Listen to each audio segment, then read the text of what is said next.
Support for this podcast comes from Frito-Lay in the 2023 Snack Bracket Championship. The Frito-Lay Snack-It Challenge is underway, and fans are voting on their favorite snacks to crown champion. We're talking about prime-time matchups between the best 64 snacks in the land. Will Ruffles Ridges reign supreme? Can Doritos defend their dynasty? Or will Smart Food use their smarts for a surprise upset? Only you can decide. Get in on all the action for a chance to win up to $1,000 or a year's worth of snacks.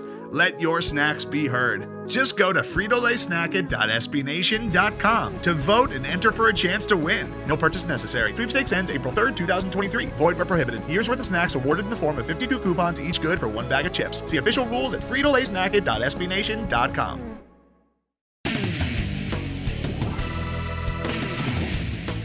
Welcome to the Black and Gold Banneret Podcast. Jeff Sharon, Brian Murphy, Eric Lopez with you as we count down the days left in the waning days of July.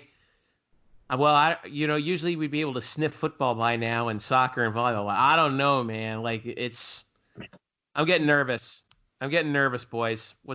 If this is going to happen at all? Oh, yeah. It's not like there's been any warning signs of it not happening from the American Conference or anything as of today.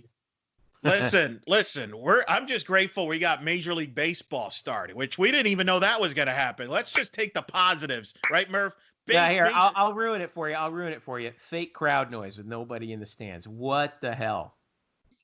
It is so much better than the Dead Sea that we could have had. No, it's not. You can it hear is. the players, mic everybody up. I want to hear all that stuff. Put it on a 10-second delay. Come on.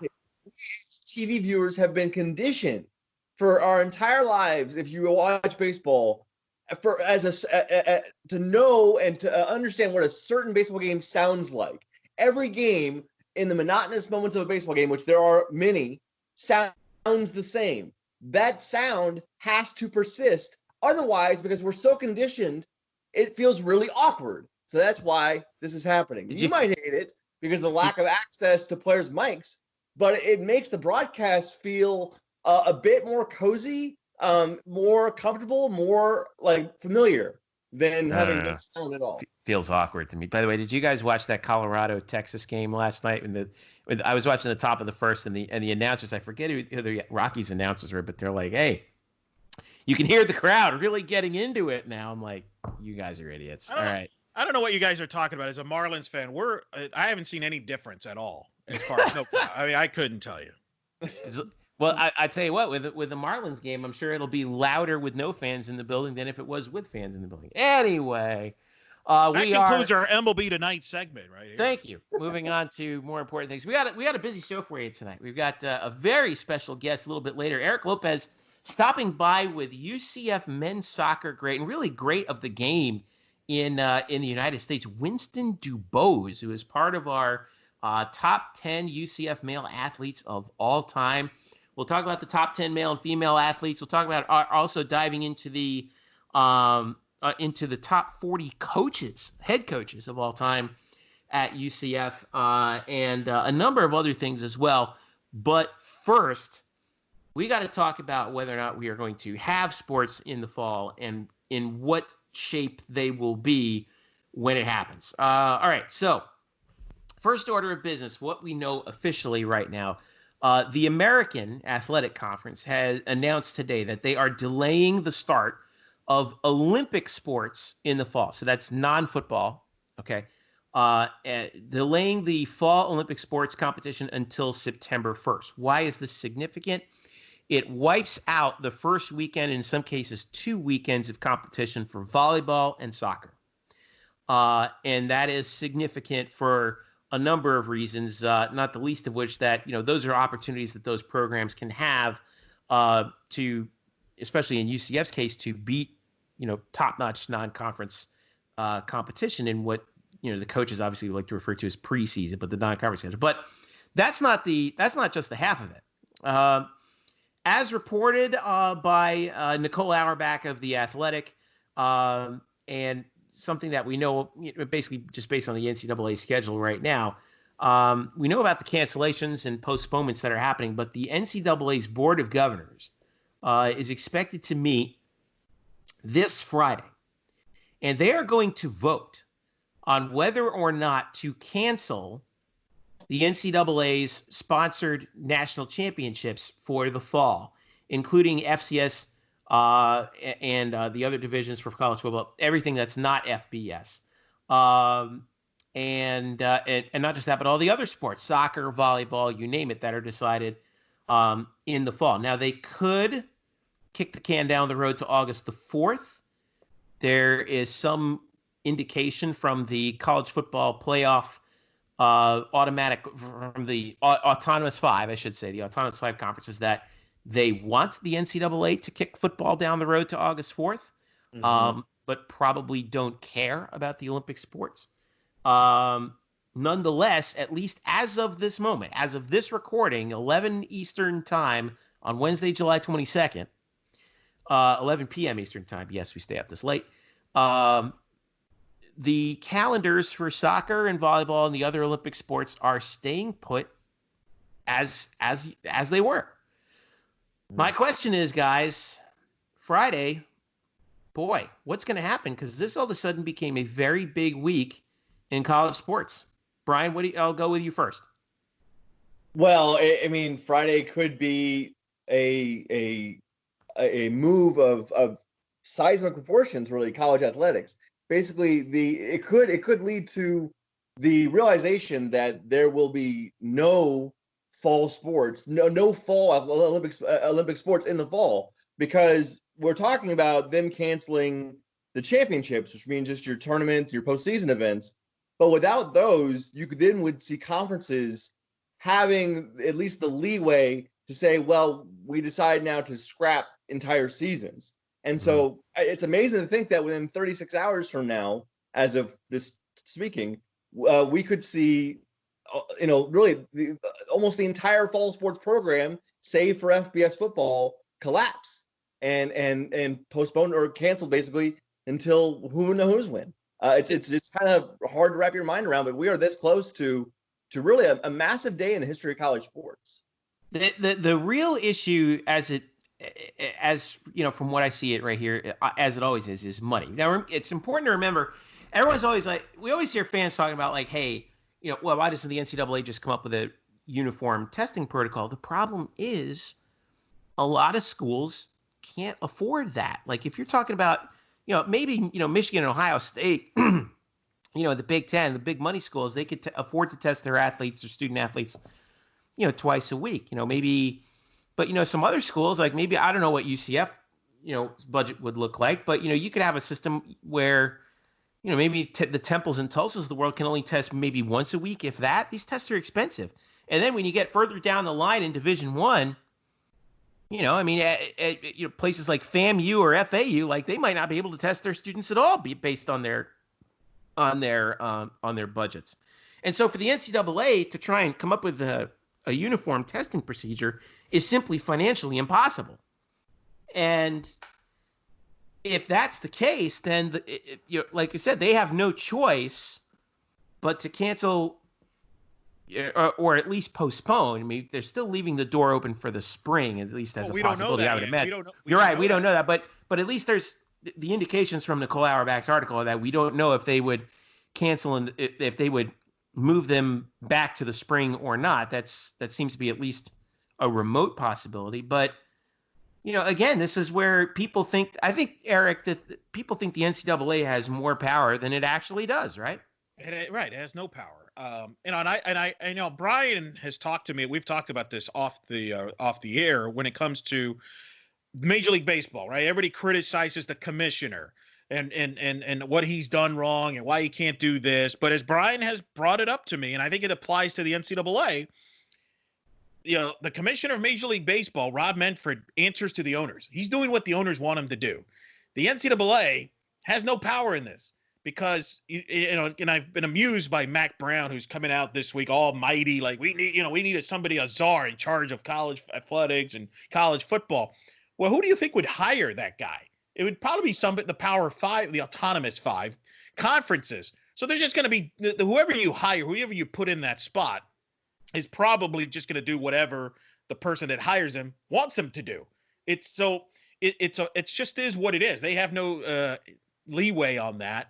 I think the thing with the NCAA that I'm looking to see, and you kind of touched on that, I want to see how they word this. Now, I'm still a little sensitive because obviously I was part of the spring sports when the NCAA announced it over Twitter in a blink of an eye without, letting everybody know, hey guys, we're done in the spring, while many school teams were flying to destinations to play.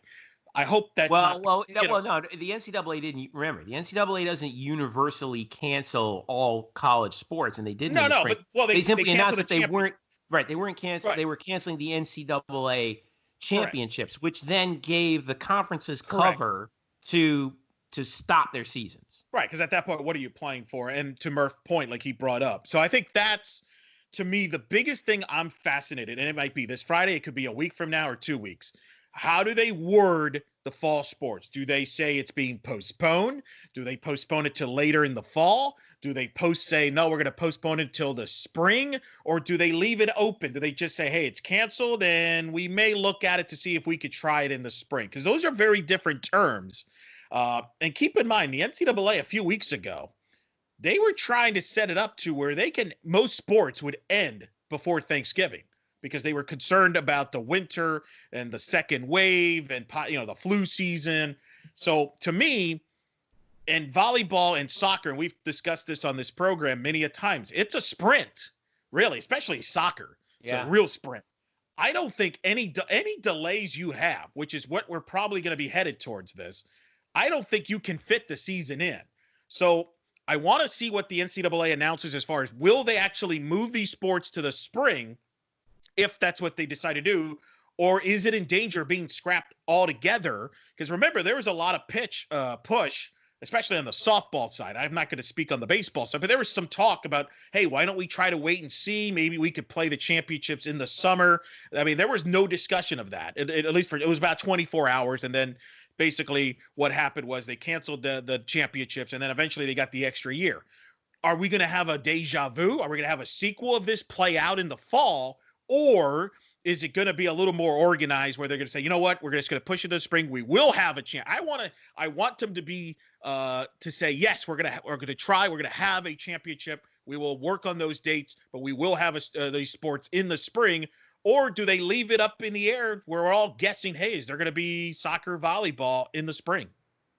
Well, I think that the wording, if they make this decision on Friday, and Murph, you said it, like this is a big moment for the NCAA. And I think that I've speculated on this publicly before, and we've seen a lot of people speculate. I think that this is sort of the end of the beginning of a major crack up in college sports, where we might see these major conferences split up, and we might see a major overhaul of the map. And but the thing is, I really feel bad for the athletes that are in these sports that they know that there's with the exception of a very few, there's no professional prospects here for this, and even the ones who do have pros prospects, like we've seen several UCF men's soccer players, for example, women's soccer players getting chances in the in the women's league.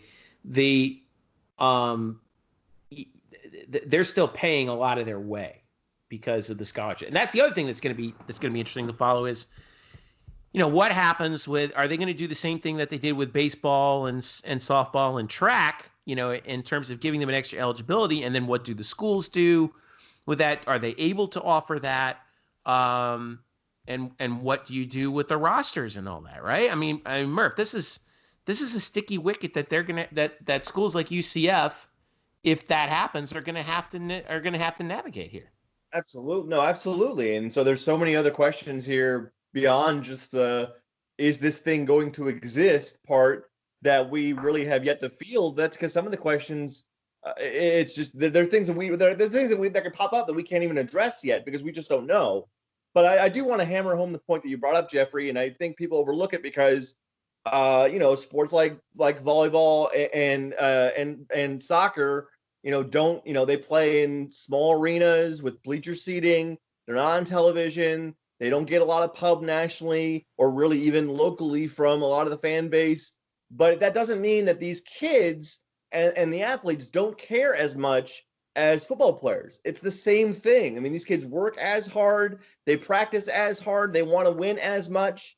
And so, unfortunately, through no fault of their own, they are, I would, say at this point, they're likely going to lose a season. And we sort of, sang the same requiem in the spring for baseball and softball players, but in basketball, it sucks for them. It's absolutely brutal to help people understand that, yeah, you may not have paid attention as much to these sports, but at least understand that these kids and these athletes do play for the university that you are a fan of, and that you need to realize, like, if it's the same thing as a football player. If they lost their season, like, these kids are going to hurt as much. This is no different, if not more. To what Jeff pointed out, like with football players, let's be honest, there's a percentage of them they're thinking NFL, right? That's the goal. Where a lot of these players in soccer, volleyball, cross country, this is it. This is the highlight. This is going to be your pinnacle of your career in playing sports in a lot of ways. And this could have a drastic impact on everything from your perspective, how your career ends, how you think about your career. I mean, Jeff, you and I mean, Murph, you too, we've all covered I'll give an example. McKenna Melville, it's had an incredible 2 years, is on pace right now to be the all-time leader in kills, held by the Hall of Famer Renata Menchikova. She has a shot to be the greatest volleyball player in the history of the program. Only Tyra Harper has led the UCF volleyball program to 4 straight NCAA tournaments. McKenna has a chance to do that, but that might get taken away from her if there's no NCAA championships or no season at all in the fall or in the spring for volleyball. It drastically changes history. And so, again, I just want people to again, I know not as much attention is being paid to those sports. I hope people understand that what is going to happen, what might happen Friday or possibly on the 4th, either or, is going to hurt a lot of young people who represent this university proudly. And people need to, maybe, just understand, like, how much that's going to suck for them, even if you never watched a soccer or volleyball match. And it's out there now. You could check it out on blackandgoldbanneret.com. But the greatest athlete in UCF athletics history is not a football player. It is a women's soccer player. Michelle Akers was produced here. That's one of the sports that's involved here. That just to give you an idea. Now, I will say though, and I echo everything that you guys are saying. There's no part of this that will not suck. There's a great piece on The Athletic. Nicole Auerbach, fantastic writer, has this up that we talked about at the beginning. And I wanted to read this paragraph because, everyone's always going to think of football first. Say what you want about that, but as you said, unfortunately. I was going to say, unfortunately. I mean, but here's the obvious thing: is that remember, the NCAA has essentially zero control over football. Okay, let's just accept that and understand it. Over the FBS. Over FBS football. To be specific, right. Because the FCS, they do have control. So right, but they have zero control over the FBS schools at all. Right. That is vested in the college football playoff, at least as of right now. This is a quote from the article from Nicole Auerbach. One Power 5 athletic director told The Athletic that if he were NCAA President Mark Emmert, he would convince the board to cancel all fall championships, citing health and safety concerns, which would then put pressure on the college football playoff's executive leadership to make a call on FBS football. Quote, that would force the conversation, end quote, the Power 5 AD said. It would also, he said, improve the perception of Emmert, who has been seen as largely irrelevant from a leadership perspective throughout the past 4 months. As it stands now, individual university presidents are inching closer to taking matters into their own hands and acting in their personal interests without a directive from above. Quote, the NCAA can be a leader on this, the Division I athletic director said. That's why we have a board of governors to govern, not manage.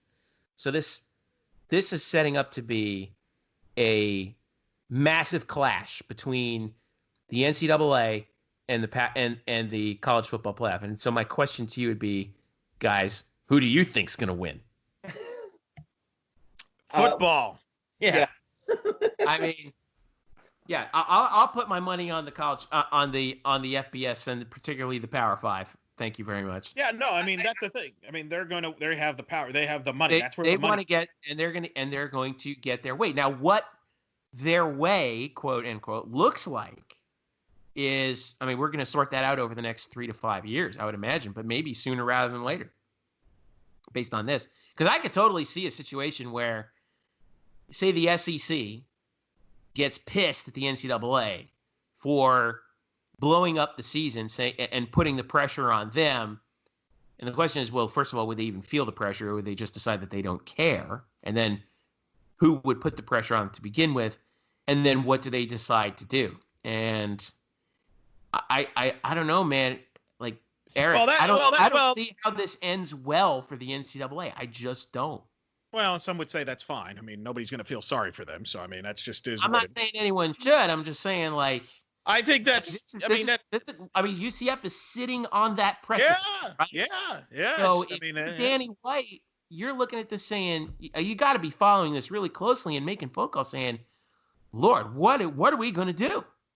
You gotta hope you get in. You gotta hope that some doors open down the road here, where maybe some other schools fall by the wayside in these bigger conferences. That's always been the plan. It's always been the idea. This is not foreign territory. It's just, or at least you have to prove that you can financially withstand what's going on here. Yeah, and it would have been great if we didn't have a winless, multiple winless seasons in the last 2 decades to kind of give people ammunition why we shouldn't be invited to a major conference. So.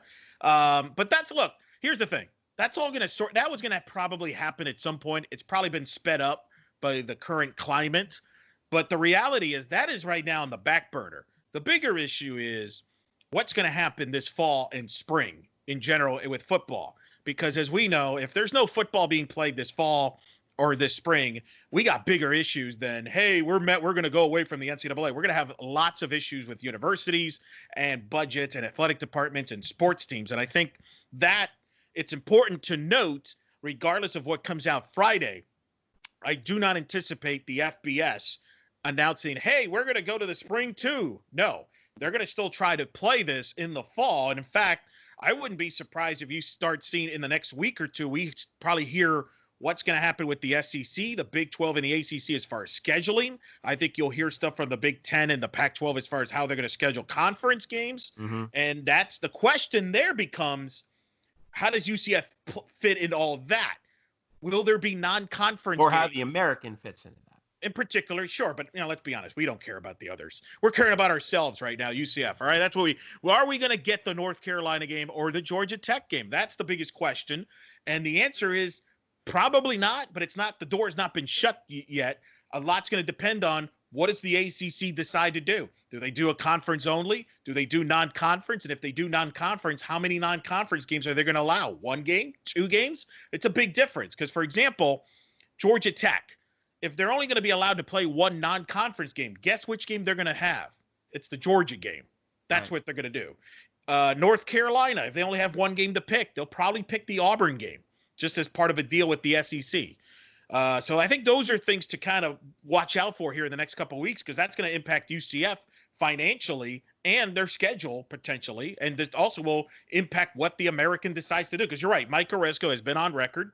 He would like to stay involved in the non-conference. There's a lot of American conference teams that have marquee games against those conferences. In particular, I know, for example, SMU plays TCU every year.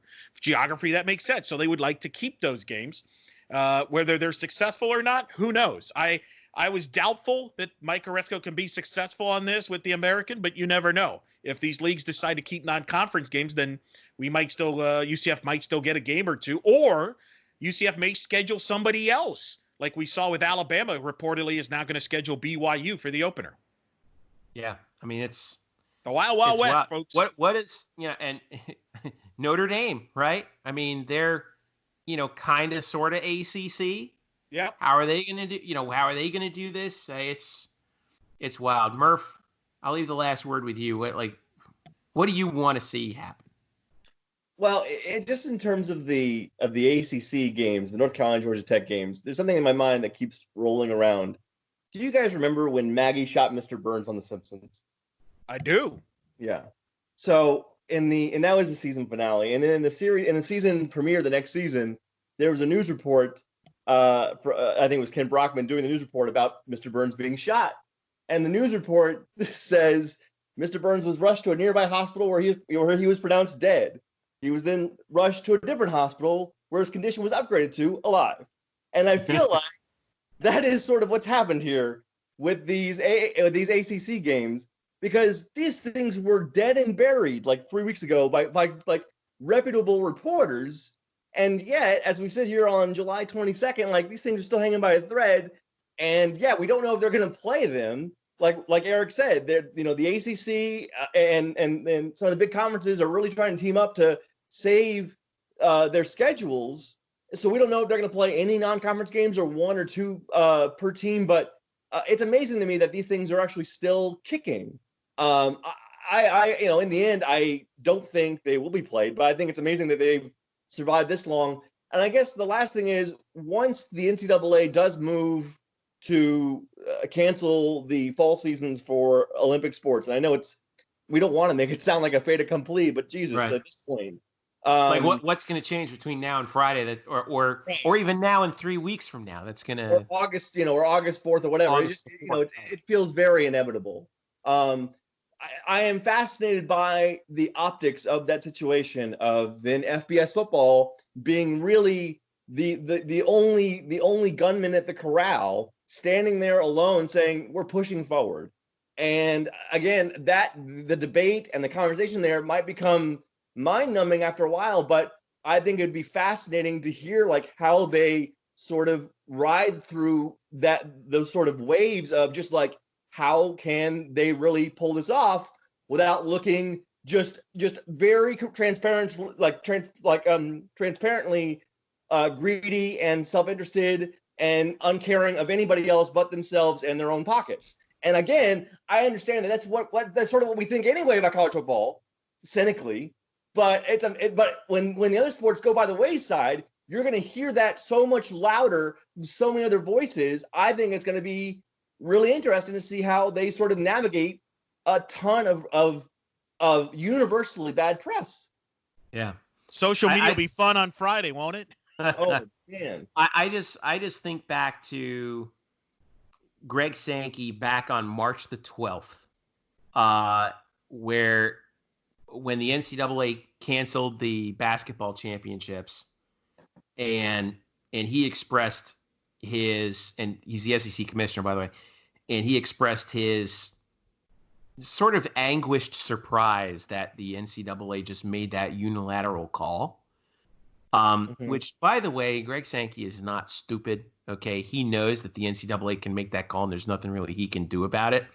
And they could have, and you know what? I mean, I get that, but it's just all setting up, to come crashing down. And man, I'm torn between being sad about what bad news may come, and then also fascinated about what it's going to look like on the other end of it. I don't know. It's just, but we'll find out. And by the way, I was about to say we'll find out on Friday. We may not find out on Friday. They may kick the can 2 weeks, or in this case, about a week and a half to Tuesday, August the 4th. But we don't know. We'll just have to wait and see. We could be talking about the same thing in segment 1 of next week's podcast. Wouldn't that be dandy? Wouldn't it? Yeah. Or maybe during an emergency podcast 2 weeks from now. Who knows? Well, I was going to say, guys, be ready on Friday. You never know. I know. All right. We're going to take a breather. When we get back, Eric Lopez speaks with Winston DuBose, UCF men's soccer great, and one of the real legends of soccer in the 70s and 80s, not just at UCF, but in the United States. Stick around. We'll be back after this. Today's episode is brought to you by Cars.com. With over 2 million vehicles and 50,000 more added every day, Cars.com will match you with the perfect car for you, your budget, your life, your style. And if you're ready to say goodbye to your current car, Cars.com will get you an instant offer to cash it in. Just start by entering your license plate and get matched with a local dealer who will write you the check. So whether you're looking to buy or sell, Just go to Cars.com. It's magical. Welcome back to the Black and Gold Banneret Podcast. Jeff Sharon, Eric Lopez, Brian Murphy with you here. Interview time, and Eric had one of the legends that we've that I always thought he kind of got lost in the shuffle when we talk about great UCF athletes. Winston DuBose, the greatest for our as far as we know, as of right now, the greatest UCF men's soccer player of all time, and a legend in his own time. Played not just for UCF and was outstanding, obviously, but played professionally, and he was in the top 10, Eric Lopez, of your top 100 UCF Knights male athletes of all time. And he I guess he reached out to you, right? And he wanted to and we took the interview with him, and it was and what a good time to talk with him, because obviously soccer, I think, has gotten a little bit of a boost in everybody's mind with, watching MLS. Now that baseball is starting up, they'll probably see a dip. But, for a while there, soccer's kind of been the only game in town. And it speaks also to UCF's soccer history, which is so much better than people think, right? It really is. And it all started with Winston DuBose, who played at what was then FTU in the early 70s and helped alongside head coach Jim Rudy built the men's soccer program. Was a 3-time All-American. You mentioned Winston DuBose in the top 10. He's number 3 in the top 100 male athletes. 3 is a magical number for Winston DuBose. He's the 3-time All-American during at UCF, where he still has numerous goalkeeping records. And it's also 3 is a magic number because he last year became the 3rd person from UCF to be inducted into the Florida Sports Hall of Fame, joining Michelle Akers and Torchy Clark. I had a chance to catch up with Winston DuBose to talk about his career, which also spans to the NASL, as you mentioned, the big soccer league back then in the States, and his playing through Europe, and how UCF soccer got built. All that and much more. Winston DuBose, right now, Black and Gold Banneret Podcast. And joining us now, of course, he is in the UCF Athletics Hall of Fame in the year 2000, and last year was inducted into the Florida Sports Hall of Fame in 2019, the 3rd that part of UCF to be inducted there. Of course, one of the greats, 3-time All-American for the then FTU program. Of course, we know them as UCF Men's Soccer. You had a tremendous career helping start the program and coach playing under Jim Rudy, as well as great professional career in the NASL and over in Europe. I speak of Winston DuBose, joining us kindly now here on the Black and Gold Banneret Podcast. How you doing? Well, I'm doing great, Eric. Thank you very much for having me. I appreciate it. Well, let's talk about a little bit about your career, because obviously we did the top 100 and we put you in at number 3, and that might catch some people off guard. But as I was doing the research on you, I was blown away by the amount of really your success in your career, but also the impact you've had on UCF, on men's soccer, as we'll talk about.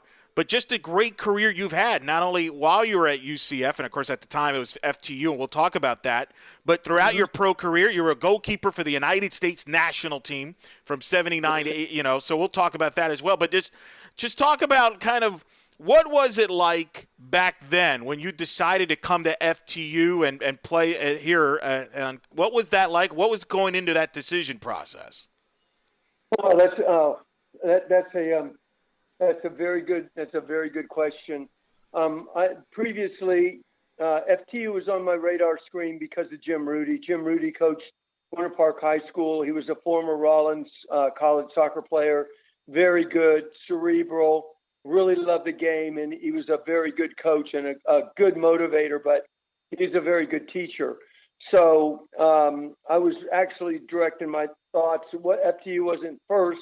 I really was trying to get in the Air Force Academy, and it didn't work out for me. And then I went on a small trip with Trinity Prep, where I graduated from, in the summer of '73. And the UCLA coach, who, by the way, same as Terry Fisher, and they were number 1 in the country. They'd been number 1 for several years. Saw me, was on the trip, and he said, I want you to play UCLA. Well, that wasn't going to, I was totally flattered, and it was unbelievable because they were the best team in the country. But that wasn't going to happen. My father wouldn't allow me to go to UCLA. So it worked out great. I got accepted to FTU. I already knew Jim and what he was about, so I was really happy. And it was an embryonic soccer program, and he just did a magnificent job with it. So, and like I say, I think the big thing, Eric, is that Jim brought a whole group of players, and the players at that time, we all played together. We'd do pickup games. We'd play after practice. We'd play in the summer. We'd play in club teams, all of us together. And so it's just not about Winston DuBose. There was a lot of good players there, some that actually either went pro, a couple that went pro. I believe Tony Smith did, and he just didn't, quite, I guess you'd say it. I think he signed a contract with Fort Lauderdale, and then they let him go. But the point is we had quality players, and we had a really good camaraderie, really good. And Jim brought all that together, and then he augmented it with players coming out of Miami, Randy DeShields out of Bermuda. I mean, there were some really good players that over the course of time that I was there that he brought on. And then obviously, I mean, he brought in Michelle Akers for the women's team. Michelle is from Seattle, so that's a long reach, Seattle to Orlando. And you know what, her story is one of the best women's soccer player ever in the United States. So, yeah, I mean, I want you to kind of expand that a little bit. I don't know if people in our audience may realize that, but Jim Rudy started the men's soccer program and the women's soccer program. Correct. And coached both at the same time, even at that period, and had success. He's still the winningest coach in men's soccer history. Led them to the NCAA tournament for the first time in 82 and 83 with another great goalkeeper in Rick Brexivic, who joined you as 3-time All-Americans. And he's second behind you in a lot of those goalkeeping categories. But he also led the women's program to the inaugural national championship game against North Carolina in 82. And then you mentioned he had Akers. They got to the Final Four a couple during her time there. Just talk about Jim Rudy, because we're also doing a top 40 head coaches of all time. He's going to be very high up on the list. I'm not going to give it away because we haven't released that yet. But the impact that he has made for UCF soccer, men's and women, and I know recently in a few years ago when you donated to the men's soccer locker rooms, you wanted it named after him. So he obviously had a big impact in your life. Just talk the impact of him and what made him such a great coach and really a significant person in the history of UCF athletics when he helping start the women's and the men's soccer programs and really setting the standard for the high standards that it is today. Well, Jim was kind of Jim, like I said before, is very cerebral. He loved the game. He loved to play the game. And he was he just was extremely passionate about it. So if you reflect back, who in the world is going to be able to coach men and women's soccer simultaneously in the same season? It's unheard of. It just isn't happening.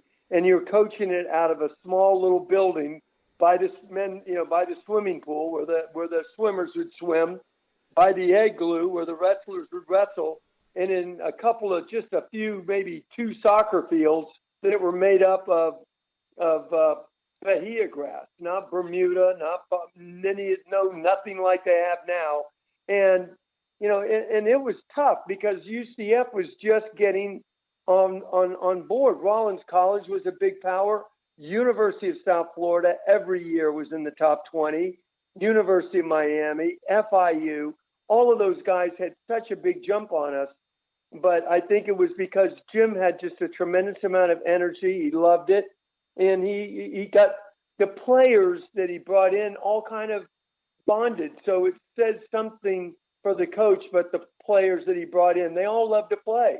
And, and then Jim had us playing year round in club soccer too. So it wasn't just 3 months and see you later. It was a whole 12-month program with him. So that was a huge advantage for us that he really, commanded us to do. And it was great. And we all got better and we could see we were getting better and getting further along. And to me, that's massive. I don't want to overstate or sound like overstating it. It's just, you can't imagine FTU oh golly, 47 years ago in 1973, when you turn around and you had so little resources, so little money from the athletic department. There was no football back then. There's just baseball, the other sports. Women's rowing was big. Men's rowing, men's tennis was pretty big.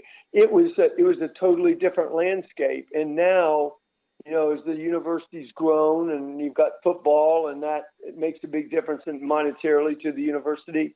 The good thing about it, really, Eric, is that they've been able to pump money into the soccer program from a facilities point of view and all the way up to date to what's going on now, which is state-of-the-art facilities that the now coach Scott Calabrese has been able to, is hopefully continue to take advantage of, and doing a wonderful job, by the way, with the men's program. So, it was the players too. The players, I can't say enough. They all came, a lot of them from local high schools to start, Trinity, Edgewater, Winter Park, Evans. I mean, all of them, and we all got together, and we all liked each other, and it was a lot to do with the camaraderie, and then how Jim fostered it. He was great like that. So he did a Herculean job to get this whole thing off the ground. I think the hardest thing to do is to start a business. People, you might be in business for 15 or 20 years, but when you start a business, day one, it's not the same as at the end of year 20. I can tell you, it's tougher the first 4 or 5 years, to do that, to start something, than to come in 20 years later into it. For sure, no, for sure, absolutely, and. They really, I mean, you mentioned, obviously, with Coach Calabrese and UCF men's soccer, they just got to the Sweet 16 for the first time program history. They beat Missouri State. Cal Jennings, who obviously had a tremendous career, the forward, became as a two-time All-American. He joined you as the multiple All-Americans, as I mentioned, also as well as Brentzovic, the other goalkeeper, as the only multiple-time All-Americans in UCF soccer history. But they got to the Sweet 16 for the first time in program history. What was that like for you as an alum? I know we talked about it off the air when you heard there when the news with the program reaching that height and being in the top 10 in the polls most of the year, being talked about as a national title contender. He's done wonders at what he's in his short time that he's taken over here at UCF. Well, you summed it up. I mean, he's done a wonderful job. Obviously, he's well respected in the collegiate ranks. I think Scott knows his limitations. He brought in some really strong coaches to help him. He manages that team very, very well. He's been in soccer for 25, 30 years. He started he just started as a goalkeeper coach and then worked his way all the way through the ranks. It doesn't happen overnight.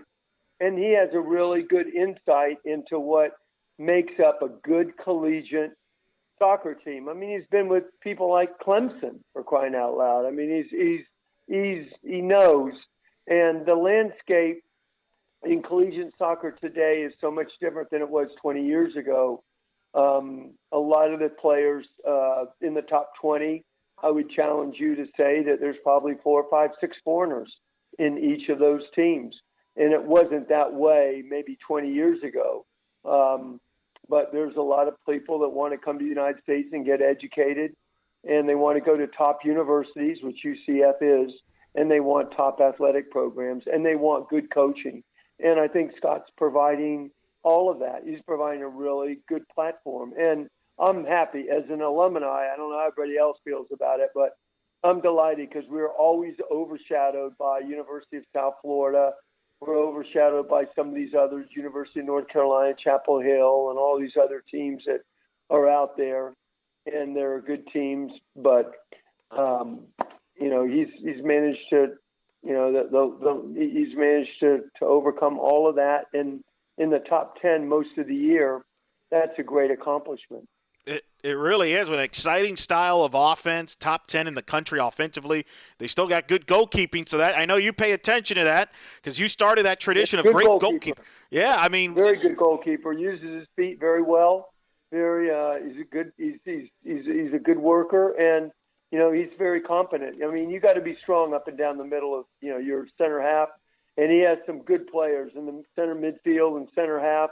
The two center halves, very good center midfielder, and I think he has a young man coming out of Italy as a center forward. So he's done to replace Cal.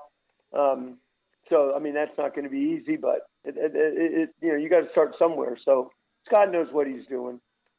Yeah, what is it about? And I don't, UCF, and I'm because I know you told me about this off there about Jim Rudy and goalkeeping, because we have tremendous tradition in men's and women's soccer and goalkeeping history. I mean, you started it on the men's side, but you're not the only goalkeeper. I mean, we talked about Luis Cioffi, who's in the he's in the lots of goalkeepers, right? Lots of them. Lucioffi is, Lucioffi. He went on to play professional. He was there. You had Bratisevic, and then you had Dan Cordia. Yep. You had a number of goalkeepers that that came, were there. So, and that did really, really well for Jim. I just think that when that happened, for whatever reason, you don't think about it at the time, but I'm sure people know about it, and Jim capitalized on it. Said, look, if you want to be you want to play in a good team, and you want to be a better goalkeeper, come here. Look what I've done with these guys. So I'm sure he capitalized on that, and rightfully so. Yeah, no doubt. And then on the women's side, he had Amy Allman, who's now known as Amy Griffin, who's obviously played on the national scene. She's in the UCF Hall of Fame. And Kim Wyant, who is currently coaching the men's D3 NYU up there. She was the goalkeeper when UCF got to the national championship. I mean, it's amazing what the eye for the talent that Rudy had. And I think you could speak to it. You obviously bought him, but you were, Ronnie Francois, part of that 82-83 one. He's in the Hall of Fame one. I mean, his way of evaluating talent and developing talent for both men and women to be able to adapt to relate to both the men and the women, because even though it's soccer, there's still differences there from an athletic standpoint, among others, and yet he was able to adapt, and that's what probably made him one of the great coaches in soccer, in college soccer. Yeah, and also he was on the USSF, which is United States Soccer Federation, coaching, on their coaching side of things. Which are really a number of elite, what that means, they're elite coaches that go and teach classes and courses throughout the U.S. for badges that they give in an A being the highest badge for the USSF. I think it's called Elite and Pro, but he was on that staff. So I think that, a lot of that, that speaks to really Jim's passion. I mean, there's a lot of people could do it. They don't want to do it, but that's extra time. But extra time out of your already busy schedule to do these coaches and do this coaching in San Francisco and Denver and New York and Philadelphia and show up and do all that. But he did a great job. And I think when players hear about that, they know when they're going to that school, they know that they'll be taught the latest techniques and tactics. And I mean, you're not a dummy when you're at that level. So, no, I mean, I just I can't speak enough about him and the players. If it wasn't for people that that I played with and played around me, we wouldn't be talking, right? I mean, it would be a footnote. I would just be a footnote. So the coach and the players were awesome. They really were. As we talk, you still hold the school record for career shutouts with 25, season shutouts with 8, your career goal against average .91, also the best. You also had the best single season average, .49. I mentioned you're a 3-time All-American throughout your career. Describe, for those that didn't get to see you play, describe the type of goalkeeper that you were. Colin, that's another good question, because you're asking me to really go back a long way, because we're talking 73 to 77, but the goalkeeper I was at UCF was not the goalkeeper I was professionally. I think I just have to thank God. He's given me a really hard work ethic, and I love to work. I love to practice. So Jim was great about that. I practiced longer and probably harder than anybody else. I think I had good technique at the time. I think, fortunately, I was exposed to a lot of other good goalkeepers and trainers. So I think I was fortunate enough to have some athletic ability. I loved coming for crosses because I love catching footballs. So I love coming for crosses. I didn't mind getting hit. I love going down at people's feet. I don't mind taking them out. You got to be brave to do that. You have to be instinctive and quick. So fortunately, I think I had some, at one point I could walk on my hands and do some kip ups. So I think I had a little bit maybe of acrobatic ability, but all those things, it was all those things and how Jim pushed me. He got me to a point where fortunately the Tampa Bay Rowdies drafted me and took me in the first round. And I played with one of the best teams in the United States with some of the best players, and those players helped me. And the coaches allowed me to move forward light years when I went to England. And I lived in England and trained and played in England. It was light years ahead. So, and I did that for 3 straight years. Played in the U.S. for 6 months and went to England for 6 months. And that catapulted me a long way because you're playing with, in that time, some of the best players in the world in the English First Division and against them. I didn't have a work permit at the time. I was playing reserves, but we always would train with the first team. And that was invaluable. And I was getting games, as you've stated, with Cambridge City, which is Southern League, which is like 5th Division. And I was getting 15, 20 games a season with them, which I could play, which is, you can actually play in that league.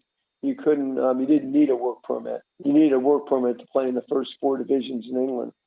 And that never occurred until 1989, 88, 89 with Oldham in the 2nd division.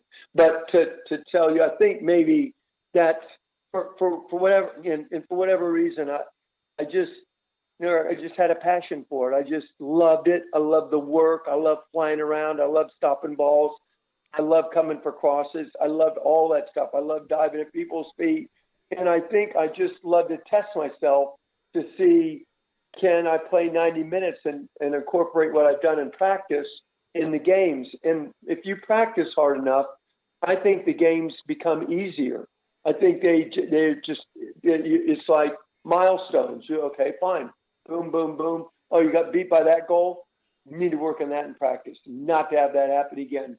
So I tried, I wrote down mistakes I made at UCF, tried to correct them. I kept that same thing going out through my professional career. When goals would go by, try to find out why that happened and try to eliminate that. So that was a really big motivator for me. And I was playing against, collegiately, some really good goalkeepers who had all the reputation. So, I really had to work harder than them. And then professionally, there were not a lot of American goalkeepers playing in the NASL. So that's a big deal. I'm playing against really good goalkeepers. They're all foreigners. So of course I want to do good. I want to be able to say I'm one of the best goalkeepers in that league, not one of the best Americans. So that was a big motivator, huge motivator for me. So I'm sure, in athletics that makes a big deal. That's a huge thing. We're speaking with Winston DuBose here, and more with Winston DuBose here on the Black and Gold Banneret Podcast. As, of course, we're joined by Winston DuBose here, 3-time All-American, UCF here, UCF Athletic Hall of Famer, Florida Sports Hall of Famer.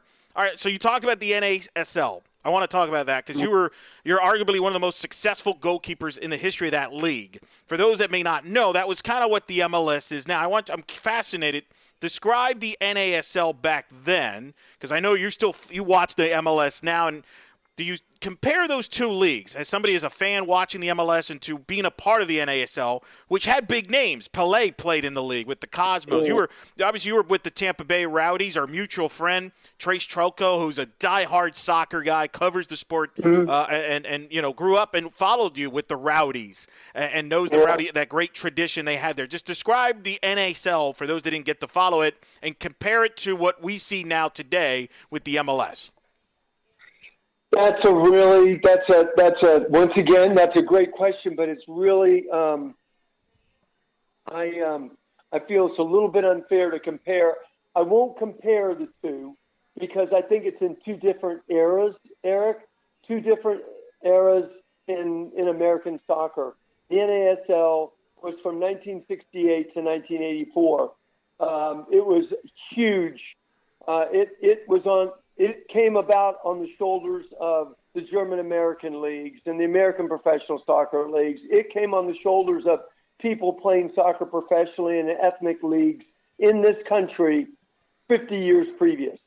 And that league, it was very average until New York Cosmos, who Warner Brothers owned New York Cosmos, brought Pele. I believe they came in 1974 or 75, Pele did.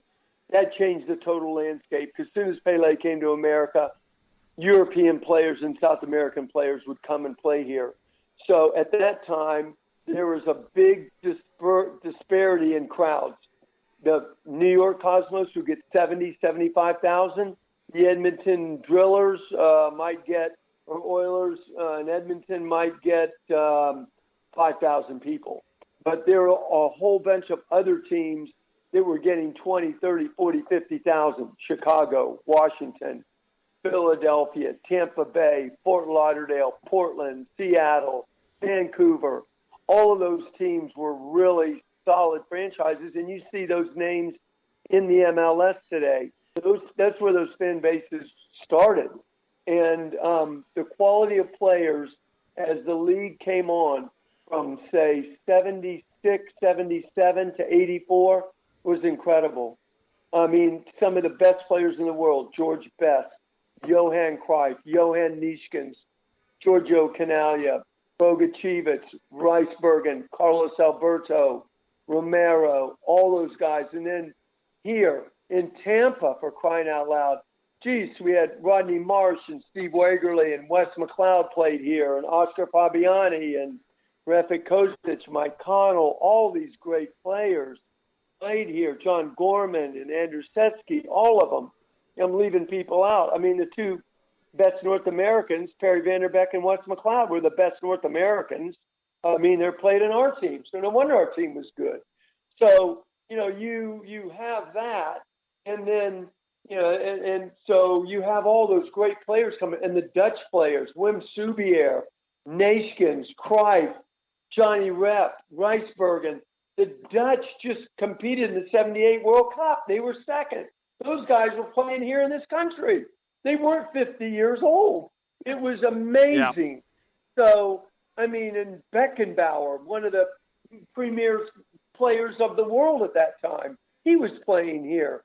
Gerd Mueller, Ray Hudson, who plays, who does broadcasts with Sirius now, he's there.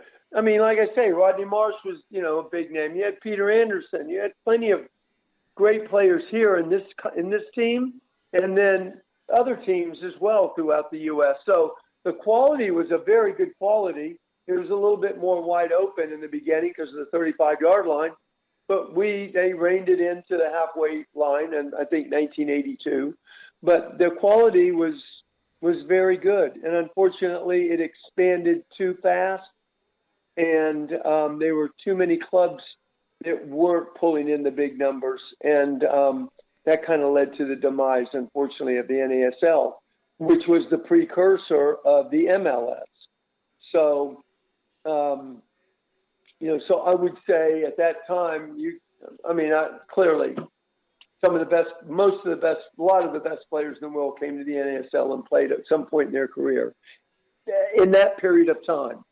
Here in America, now you got MLS, which is a different animal altogether. They're really on much more solid financial grounds. They're all required to build soccer purpose-built stadiums, where our stadiums were not, we were playing in football stadiums. There's a lot of advantages to that. They're capitalizing off the people who now their children, they got married and now their children are 8, 9, and 10, coming up with the MLS, the TV, the everything, the social media, all of that.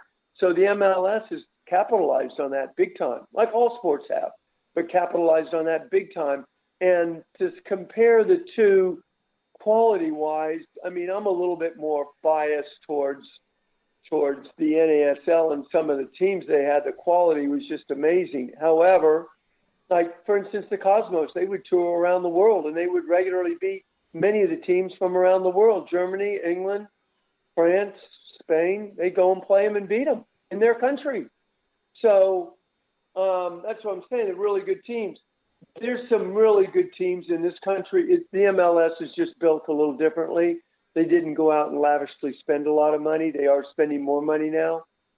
There's no American rule like there was in the NASL, which I definitely agree there should be in the MLS.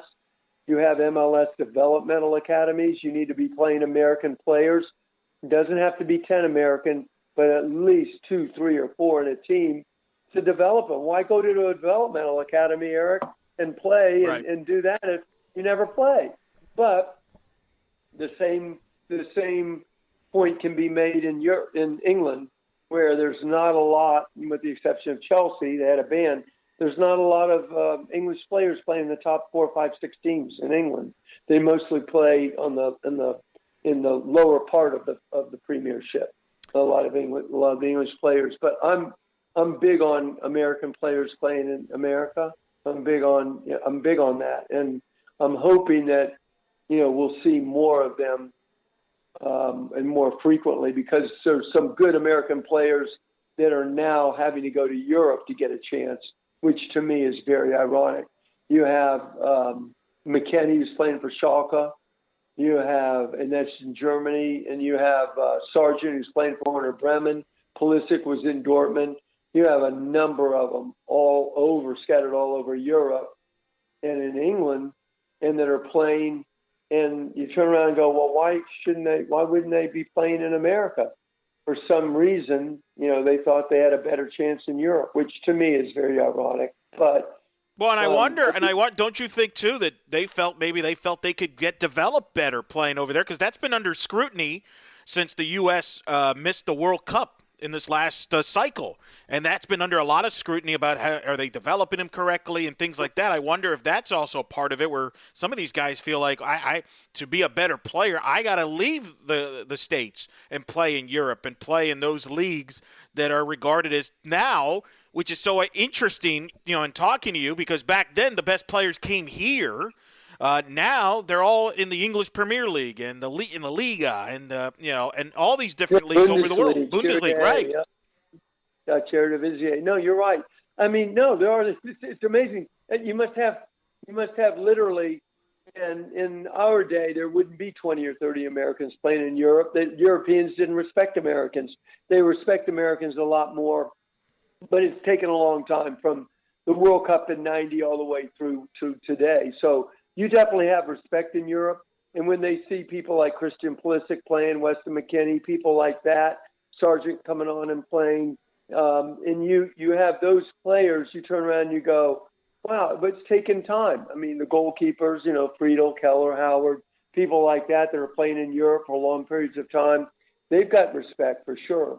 It's just it's just interesting to me. That's all. It's interesting to me. I just feel that the MLS is flooding its market, not with the top Europeans, but with players that are second division players and from other countries that I think when you watch games, I think many Americans can probably do the same job. But that's in a matter of opinion. And, but I'm big pro MLS guy. I think what they've done is amazing. To have 26 teams, eventually have 30. I think it's an amazing situation. And to have soccer purpose-built stadiums, fantastic, fantastic. And the player development, there was no player development when I was playing. Now they have player development academies. They get great training, all of that. So it's really, and the teams that are really good at that is Philadelphia. And they have some young Americans playing for them in Philly. And in New York, Red Bull's the same type of thing. And out in L.A., they're bringing on some players. Dallas is huge like that. So, I mean, you see some light at the end of the tunnel. There's players coming through and playing, being groomed professionally from the age of 13 and 14, which is what you got to do. And, that's wonderful in order to compete in the world. I don't think it's United States Soccer Federation's job to develop players. I think their job is to get a really good coach, whether he's American or not, and that he has to get the talent that's available to him at the time and utilize it the best he possibly can. That's the thing. It's not for, it's for the MLS to develop players and for the Americans going overseas to get developed over there. But so I don't like to compare the two. Yeah. I love the time that the NASL was here. I think it's great quality. MLS is doing unbelievable. I never thought I'd ever see it in my lifetime doing what it's doing. Everybody soccer-wise, it's awesome. They're taking advantage of the social media, the TF television contracts, everything. I just hope that the standard goes up and doesn't get so diluted that people are get disappointed. So hopefully, I would just say the big difference though is you'll see people like Carlos Vela at LAFC, who's one of the best Mexican players. He's a fantastic forward for LAFC. Though Carlos Vela, you wouldn't have, he's just one player on that team. They have another player, Rossi, who's an excellent player too. But in the NASL days, you would have multiple of those guys on your team, multiple. So that's maybe a big difference from just a pure fundamental type of thing. They have a couple, maybe one or two Carlos Velas in LAFC's team, but boy, in the NASL heydays, the top 6, 8, 10 teams had multiple of those guys. 3 and 4 of that kind of quality. So that's all. Yeah. But I'm pulling for the MLS. I'm pulling for the American player. I want Americans to play. So. And the UCF players. We got UCF guys in the league right now. Currently, we had Warren Craval, who we had on the show recently. He's with Philadelphia. And then Sean Johnson, goalkeeper for New York City FC.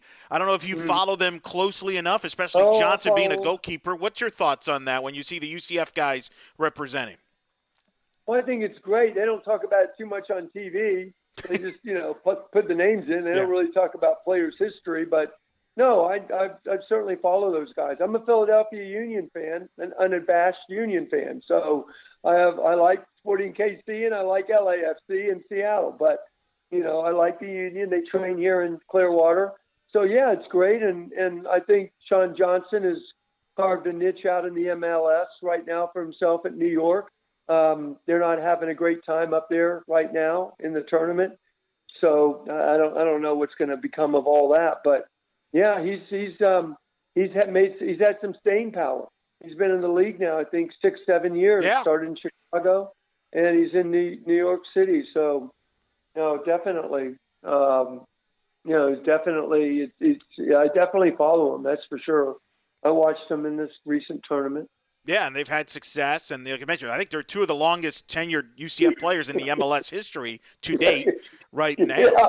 Yeah, that's awesome. Awesome. Now you can now Sean has had time as the U.S. national. He's been up and down with all that. You were the U.S. national goalkeeper from 79 to 85. Describe that period of time. What was it like to be the goalkeeper in the U.S. national team back then? Because for people that don't know, the U.S. had a drought as far as making the World Cup. They didn't qualify for the World Cup till 1990, and then made every World Cup until the last one. But what was it like when you were around, being the U.S. goalkeeper? Wow, there was another goalkeeper, who's a friend of mine, Arnie Mauser. He and I were the goalkeepers back then. Yeah.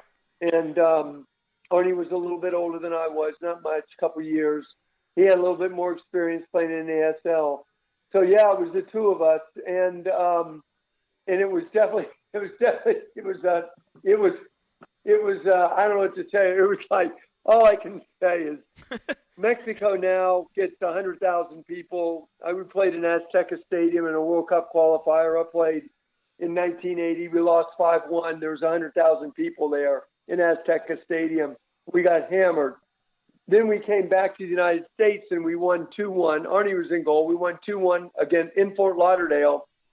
That was the only game we won. Against Mexico, there was like 10,000 people there. today there would be 80 or 90,000 raving, screaming fans. We played games in the United States that if there was 5,000 people there, that would be a lot. I mean, it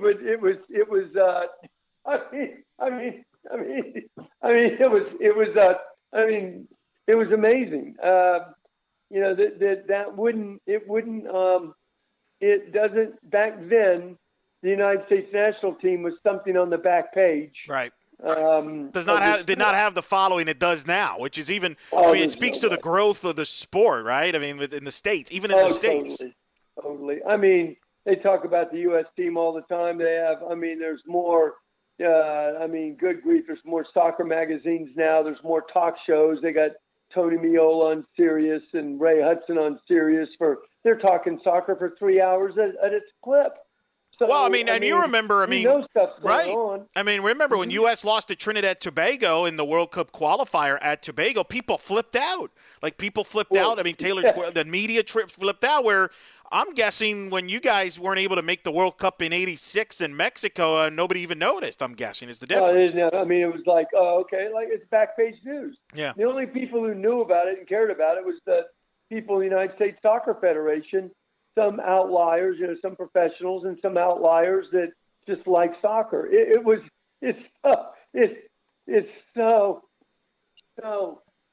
so different now, and it's awesome. It's awesome to see all the American fans get behind, American soccer, the men's team.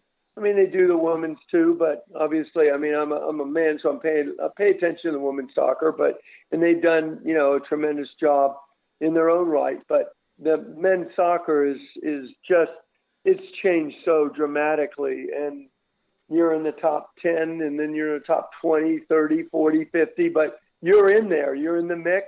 You're being talked about on sports programs.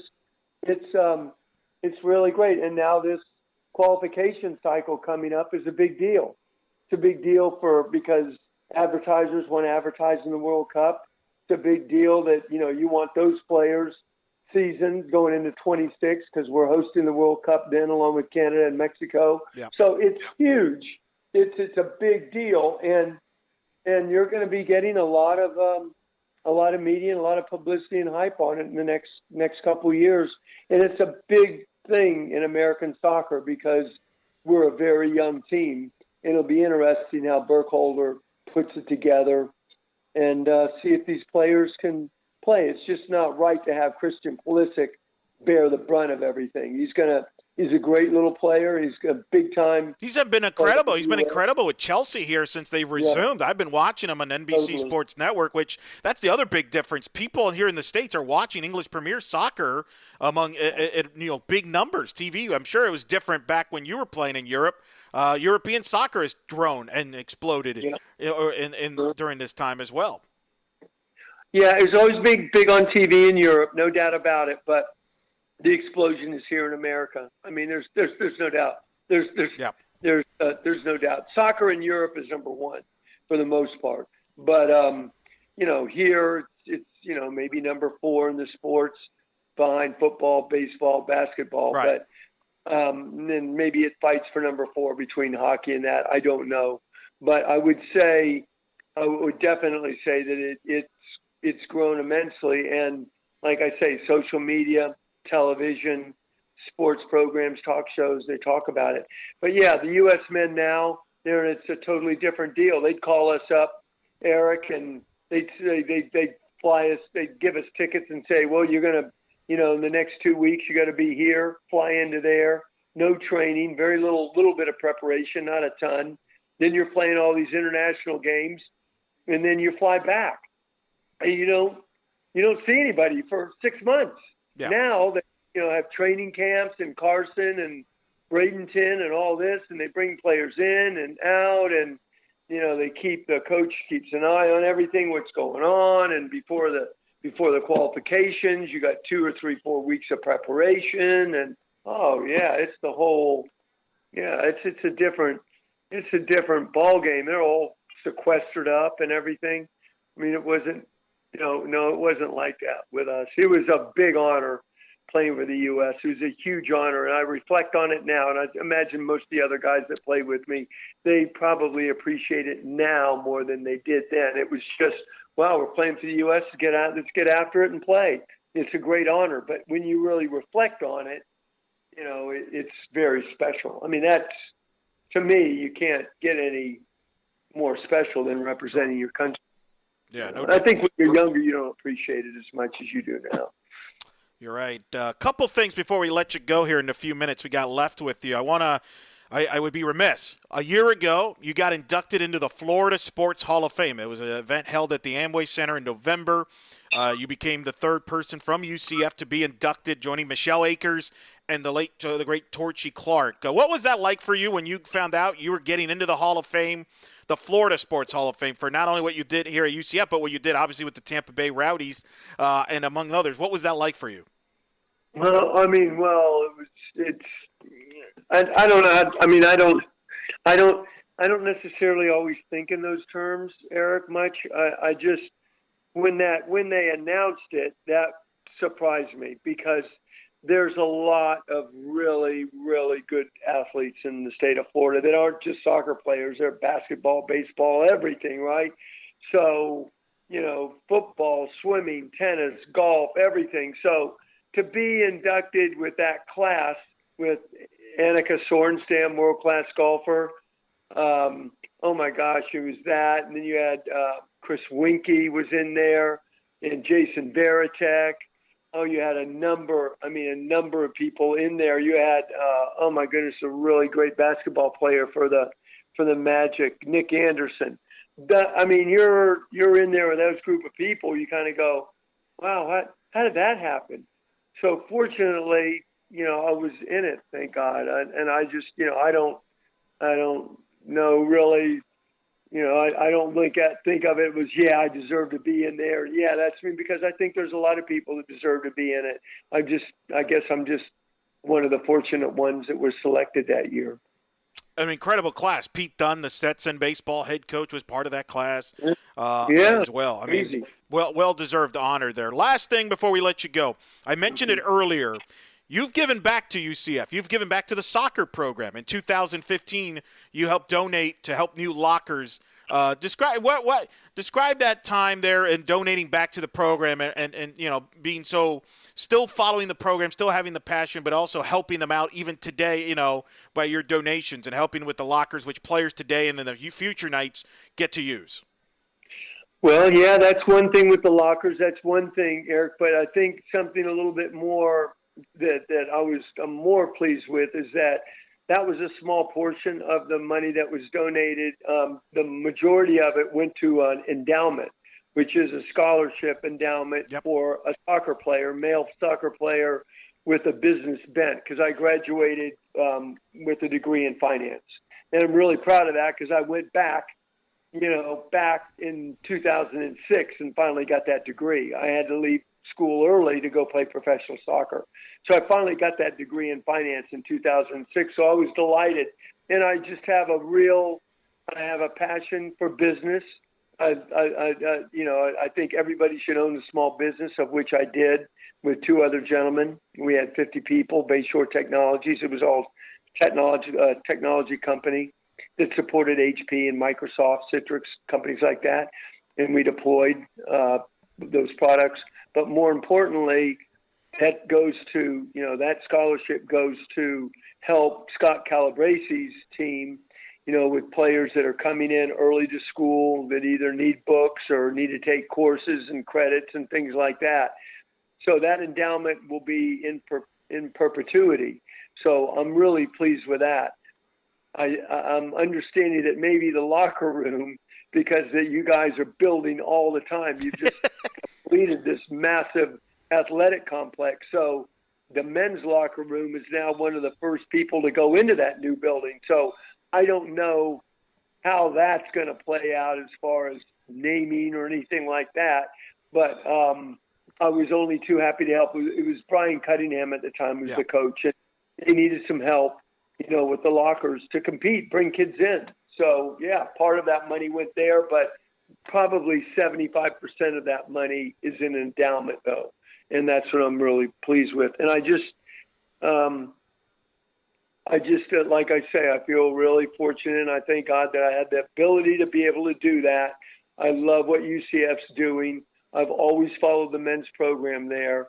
I have a special affinity for men's soccer. That's where, my friends, even to this day, are. And, an affinity for Jim Rudy, who I think the world of. So, that's kind of the reason I did it. And fortunately, I've had the wherewithal to be able to do that. So. Well, and I think many of them, I'm sure the players and everybody at UCF appreciates that, not only what you've helped there with your donations, but obviously everything you've done. You helped kind of start this program and the success. Your name is all over the record books, and really of always going to have a big impact on UCF, not only in the soccer program, but even UCF athletics as a whole. Winston DuBose joining us here on the Black and Gold Banneret. Thank you so much for taking the time. Always love talking soccer. And congrats on the great career. Congrats on beating the Florida Sports Hall of Fame, of course, UCF Athletics Hall of Fame, everything you've accomplished. It's been an incredible journey you have lived there, and it's been an honor to get to know you and know your career real well, and as one of the greatest UCF athletes that's ever stepped foot on campus. Thank you so much. We'll definitely have to do this again, maybe in person at a UCF men's soccer game down the road. Love it. I love it. Hopefully you'll have men's soccer this fall. So we'll soon see. It's kind of everything's on the back burner right now, but absolutely. And I really appreciate your time. And I don't get these opportunities very much to talk soccer, particularly at this link, particularly under this forum, and with someone who's so keen and interested in soccer in general. So I want to thank you very much for taking the time to talk and to get some of my thoughts. So thank you very much. I appreciate it. And thanks again to Winston DuBose for joining us and talk soccer. That was a lot of fun talking UCF soccer, talking about professional soccer in the States, USA soccer, of course, him being a goalkeeper, the USA soccer. Jeff and Brian, think about him. And I ranked at number 3, and some people might have been off guard by that, but think about what he's accomplished past UCF. He's one of the all-time greats, and I think I agree with you, Jeff. You mentioned at the beginning of this the interview, I think it's probably maybe underappreciated considering what he's accomplished. You can make the argument he's the greatest non-football athlete UCF has ever produced with his success he's had in professionally and internationally. And he still, obviously, as he mentioned in the interview, follows the program, donates to the program with the endowment and and producing there with the locker rooms. He obviously in touch with Coach Calabrese. But it all started with him and really this tradition, him and Jim Rudy, who I was happy to hear him talk a lot about Jim Rudy, but what a passionate, tremendous guy in soccer. Is a huge, significant part of UCF soccer history.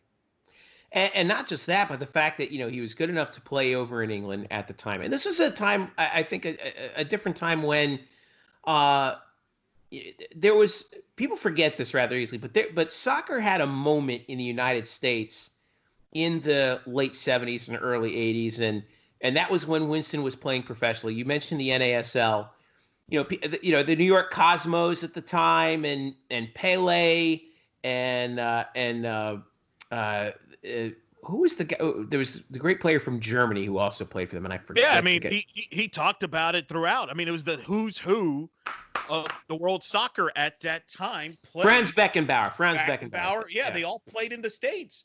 It's not like it is now and he talked about it, and you heard him. He was very outspoken about the fact that now some of the top Americans are playing over, not in the States, and he hopes that they gets back to developing them here in the States, do a better job of that, where you see Christian Pulisic, who's probably the best U.S. player right now in the world and has a chance to be the best ever, playing at Chelsea. And that league, by the way, the sorry for interrupting, but the NASL lasted from 1968 until 1985. Yeah, that's a long time, especially. And I can remember, I wasn't there at the time, but I wasn't alive yet. But my father, used to go to New York Cosmos games in Giant Stadium when Pele was there and Beckenbauer, Carlos Alberto. The Cosmos at one time averaged, I think, 28,000, which Giant Stadium sat 76,000. But like when they played in they called it the Soccer Bowl. That was the championship. They sold that place out Yep. 76,000 people. That, like, I think that would be, like, where else would you get 76,000 people for a soccer game for MLS right now? Maybe Atlanta. Atlanta would be the closest. Maybe Seattle, but I don't know of anywhere else.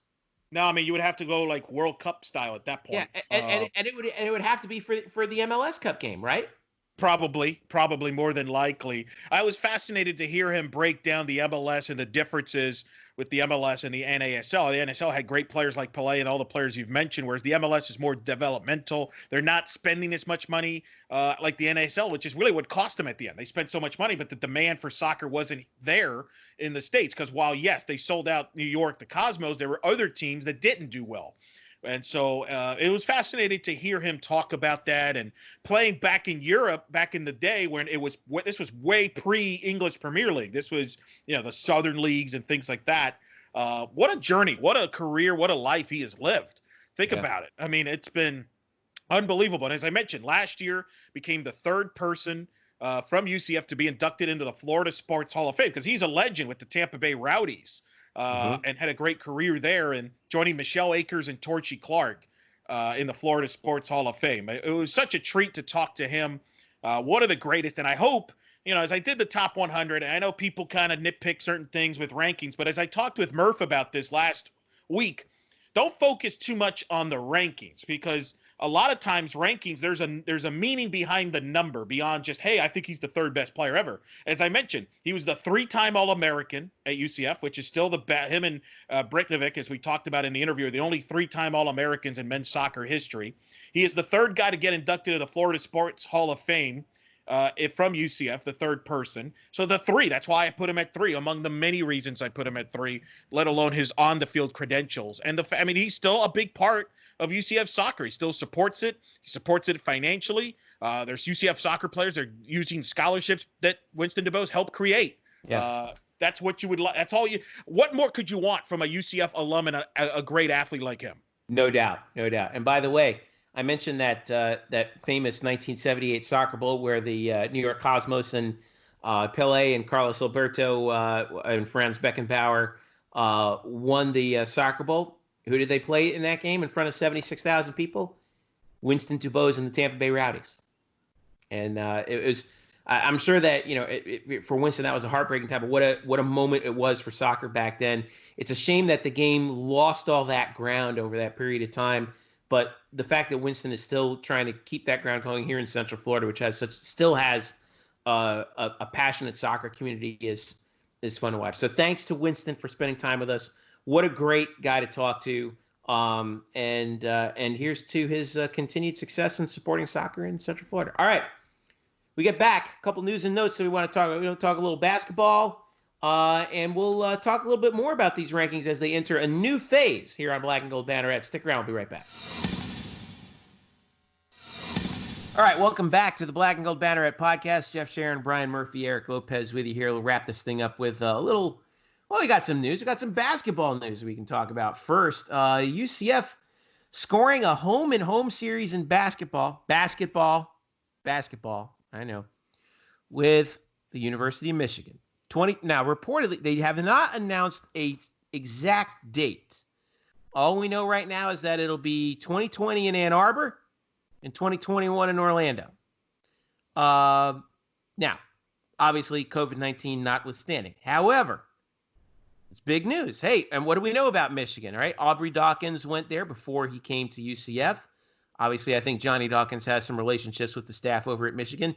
Brian Murphy, this is good for UCF, right?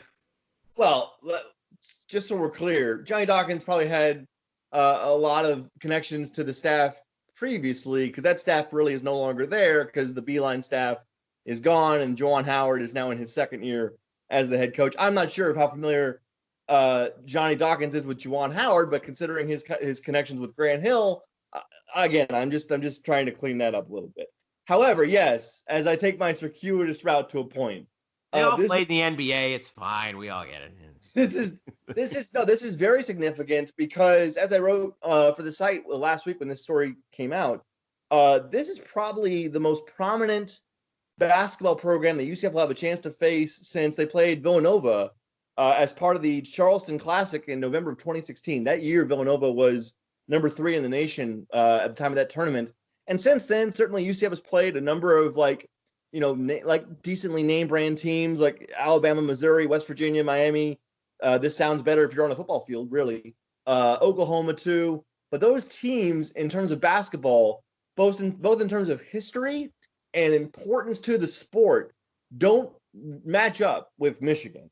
And I mean, and this is more than just the Fab Five era of the early 90s. Like Michigan with Beeline just a few years ago were making Elite Eights and championship games in the NCAA tournament. This is a top-notch program who is probably going to be ranked preseason top 20 this year whenever the polls come out. If they come out, please come out so we can have a season. And so it is pretty cool that this is on the schedule and that it probably in November or December of 2021, Michigan will be coming to Edition Financial Arena. Well, this is the big question I think everyone how good is Michigan supposed to be this year? They're supposed to be like top 20. Now, as far as they have their names escape me, but they had a couple guys who could have gone to the draft who are actually coming back. Their names escape me. I'm sorry.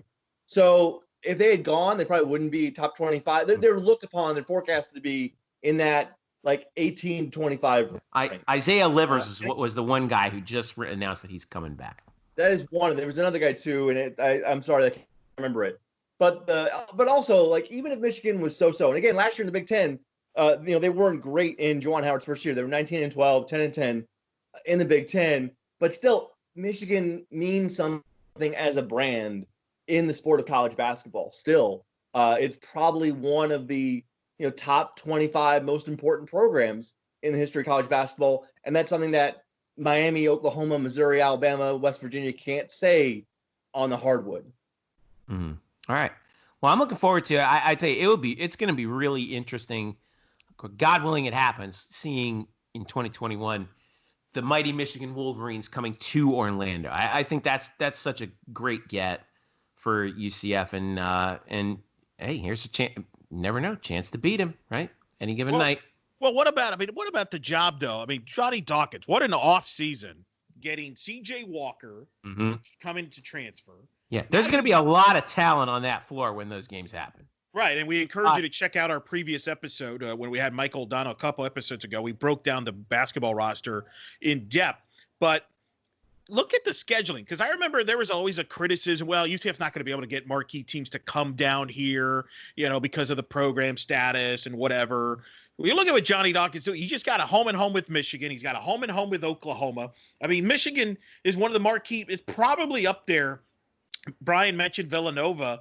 I mean, but Villanova didn't play at UCF. I got to go back to when UConn was really UConn in the non-conference era. When they came here, would probably be the last marquee I'm not talking about the Florida teams. That's a whole different apples and oranges. But, I mean, Connecticut coming here is probably the only other marquee non-conference. I'm talking about the non-conference UConn, not the conference version. UConn was UConn. Yeah, not what they've been the last few years. That's the only other brand names I can think of they've had. The shade to play here at UCF. In a non-conference situation. So, and to see a Juwan Howard. I mean, Michigan. Everybody knows Michigan. The Fab Five. That 30 for 30 is one of the most watched 30 for 30s ever. People know that Michigan brand. It's one of the biggest brands in college athletics. And they won a national title. They won it in '89 with Glenn Rice and Ramil Robinson, and they played for one recently. So that I don't like to talk about that because they beat my beloved Seton Hall Pirates. But anyway, I understand. BJ Carlissimo is the head coach. So I just think it's an amazing home run, and what an offseason for Johnny Dawkins, who has now proven he can recruit and he can schedule. That is impressive. To say the least. I've just been blown away by what Johnny's been able to do here with this basketball program that, quite frankly, you could argue nobody has done before at this level. As much as I'm the biggest Kirk Spurall guy, I don't think Kirk could have pulled off a Michigan coming here. You never know, but it would have been a tough ask. It would have been a very tough ask. So that's going to be fun. Obviously, like we said, no dates have been set yet, but we're hoping that it does happen. Well, folks, wear a mask. All right. The name I was forgetting was Franz Wagner, who really good freshman for them last year. Right. Yeah. probably could have gone to the draft. Also, the younger brother of Mo Wagner, who was like an NCAA tournament like cult hero a few years ago, and also star on the Lakers bench. And so him coming back with Livers gives them like a 6'7", 6'8" combination in the post, which if you put, CJ Walker and Colin Smith out there, like, yeah, I want to see it. We also have some more rankings coming out. So this week we finally finished in our UCF 250 series, the top 80 female athletes in UCF history and the top 100 male athletes in UCF history. We got through the top 10s. I loved what you did with both of these, Eric. I thought that they was fantastic. I mean, you did a lot of research on this, pulled it all together. And we have some great representation across all the sports too. I really loved, especially the women's top 10. We had Renata Menchikova from volleyball, Afia Charles, who competed in the Olympics from track and field, Ariel Scott, also in track and field, Amy Allman Griffin. I know you. I love how you put Mackenzie Otis and Shelby Turnier at tied for 5th. I mean, I think you can't have one without the other there, right? Yeah. Tyra Harper, Stephanie Best. Stephanie gave us a shout out on Twitter, which was always fun to see, and Allie Kime, and of course Alini Reyes, who we've had on the show before, and of course number 1, the great Michelle Akers. That was fantastic. Have you? So I'm not going to go over the whole thing and how you pulled the cat. What was the toughest call for you? Oh, by far, I would say the back end of the male top 10, right? I mean, first of all, there's always, especially there's going to be guys that were left off that also you could make an argument for. You for including Eric Amarola and Phil Dalhouser as honorable mentions too. I wanted to appreciate. Yeah, I mean that was unique because they've had so much a great career pro wise, but they didn't play a sport at UCF. So, but they went to school here. So I think that was worthy of acknowledgement there. But yeah, I mean, I would say that there's guys that I left off that were snubbed that certainly had a case to be on this list to begin with. But there was also guys, for example, in the top 10. I mean, Bo Clark, I put it as a tie for 11th. And I'll be honest, one of the reasons I did that was the Olympic factor. With our UCF golfer, Govia, was in the Summer Olympics. He's playing in the European Tour, has been playing in the European Tour. By the way, had a great career in his 3 years at UCF. So he kind of bumped out Bo Clark. Govea, yep. Yeah, he's been tremendous. I know some people might kind of question that. The other thing I wanted to do is I tied Bo Clark with Jerry Prather because, Jeff, you interviewed Bo Clark on this show. And what did Bo Clark tell you about Jerry Prather? Absolutely loved Jerry Prather and said he was the best player. The best player ever. Had, yeah, which is a bold statement. And I've spoken to other people and they said, yeah, they're pretty neck and neck. So I feel like Jerry Prather, who led UCF to the Final Four in Division II basketball, hasn't gotten the recognition. Put him as the number 11. That was his jersey number, and tie him with Bo Clark because they were an incredible combo during that era of UCF basketball in the Torchy era. But that was tough to leave him out of the top 10. Who to school, because you could have made an argument for him in the top 10. You could have made an argument for Josh Sitton. You could have made a case for a bunch of other guys. So that was very difficult. And then obviously the football factor is such a deal there. At the end of the day, Dante Culpepper has the entire body of work. He should be number 1. I don't know. I mean, what do you guys think? You've seen it. Where do you differ? Because Murph and I kind of went through it a little bit, but where do you differ in any of either male or female? What jumps out? I personally, I think there were some guys who I was surprised got left out. I would hope that they would be in. I think that Elton Patterson and Leger Douzable should have been in here at some point. I was really surprised by that. I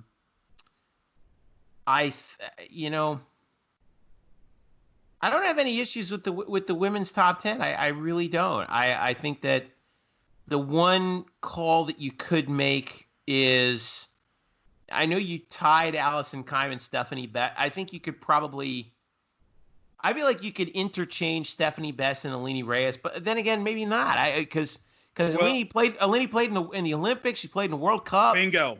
I mean, that's bingo. That's great. I mean, but I don't think that Stephanie Best's place, in UCF history, is anything to sneeze at, just because of how amazing she was. I mean, her career was mind-blowing at UCF, And I think the funny part about that is, and I've told Steph this before, it's like I didn't even realize it until long after she was gone. And it's like we were so used to how good she was because she started playing at UCF at the start of the program. We thought there would always be somebody like that.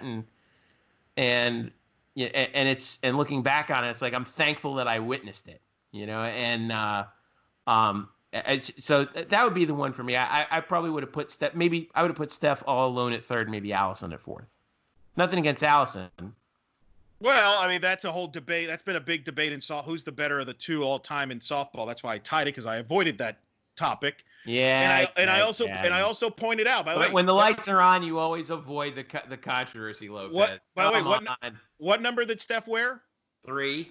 Oh, okay. What ranking? 3. That's true. It's worth pointing out about Reyes, by the way. She still plays in the Spanish Professional League, women's soccer. Won a Copa America with Brazil, has been to a World Cup, has been to the Olympics, potentially could be at a second Olympics next year with Brazil, and could be at a second World Cup with Brazil a couple years after that. And it's only her and Michelle Akers are the only 2 UCF athletes that have ever participated in a World Cup and in the Olympics. So that's why she was number 2. I mean, if you're in the same sentence with Michelle Akers, you're doing some good things there. But that's a female. Murph, what qualms do you have? You got any qualms there? Well, certainly you got the number 1 right, which is ultimately, for the men, you got Dante Culpepper number 1, which I think ultimately is what matters. People get so caught up in this guy being over this guy, but what matters is when you get to the cream of the crop, you get the right choices there, and you did that, I would say, consistently, but especially in the top 10. My question is more of a logistics question or sort of a thought process question. Like, so you have and this is only nitpicking between guys who are like one spot separated from each other, but a guy like Asante Samuel, who had not only a very, very good UCF career, but also a very, very good NFL career. He is 6th behind Blake Bortles at 5. Who had a very, very good but short UCF career and a underachieving pro career. So when you weigh the factors of how much weight do you put into a player's college success, the pro success, and also I guess the overall impact on or their their legend status in UCF athletics? How do you weigh the 3 factors there? Well, I'm sure the Bortles Facts Twitter account alone probably accounted for Blake being up higher. Well, I mean, a few things. Yeah, partly. No, it's a very fair question, and it's a tricky thing with these rankings. At the end of the day, these are somewhat subjective. Now, with Blake, while his career at UCF was short, it was very significant. Winning the Fiesta, leading the team to the American Conference Championship, getting an automatic bid to the Fiesta Bowl. I mean, that's a significant jump. It's why Mackenzie Milton is number 4, because he led him to the Peach Bowl and won the national championship, right? That's pretty significant for the university and for the program.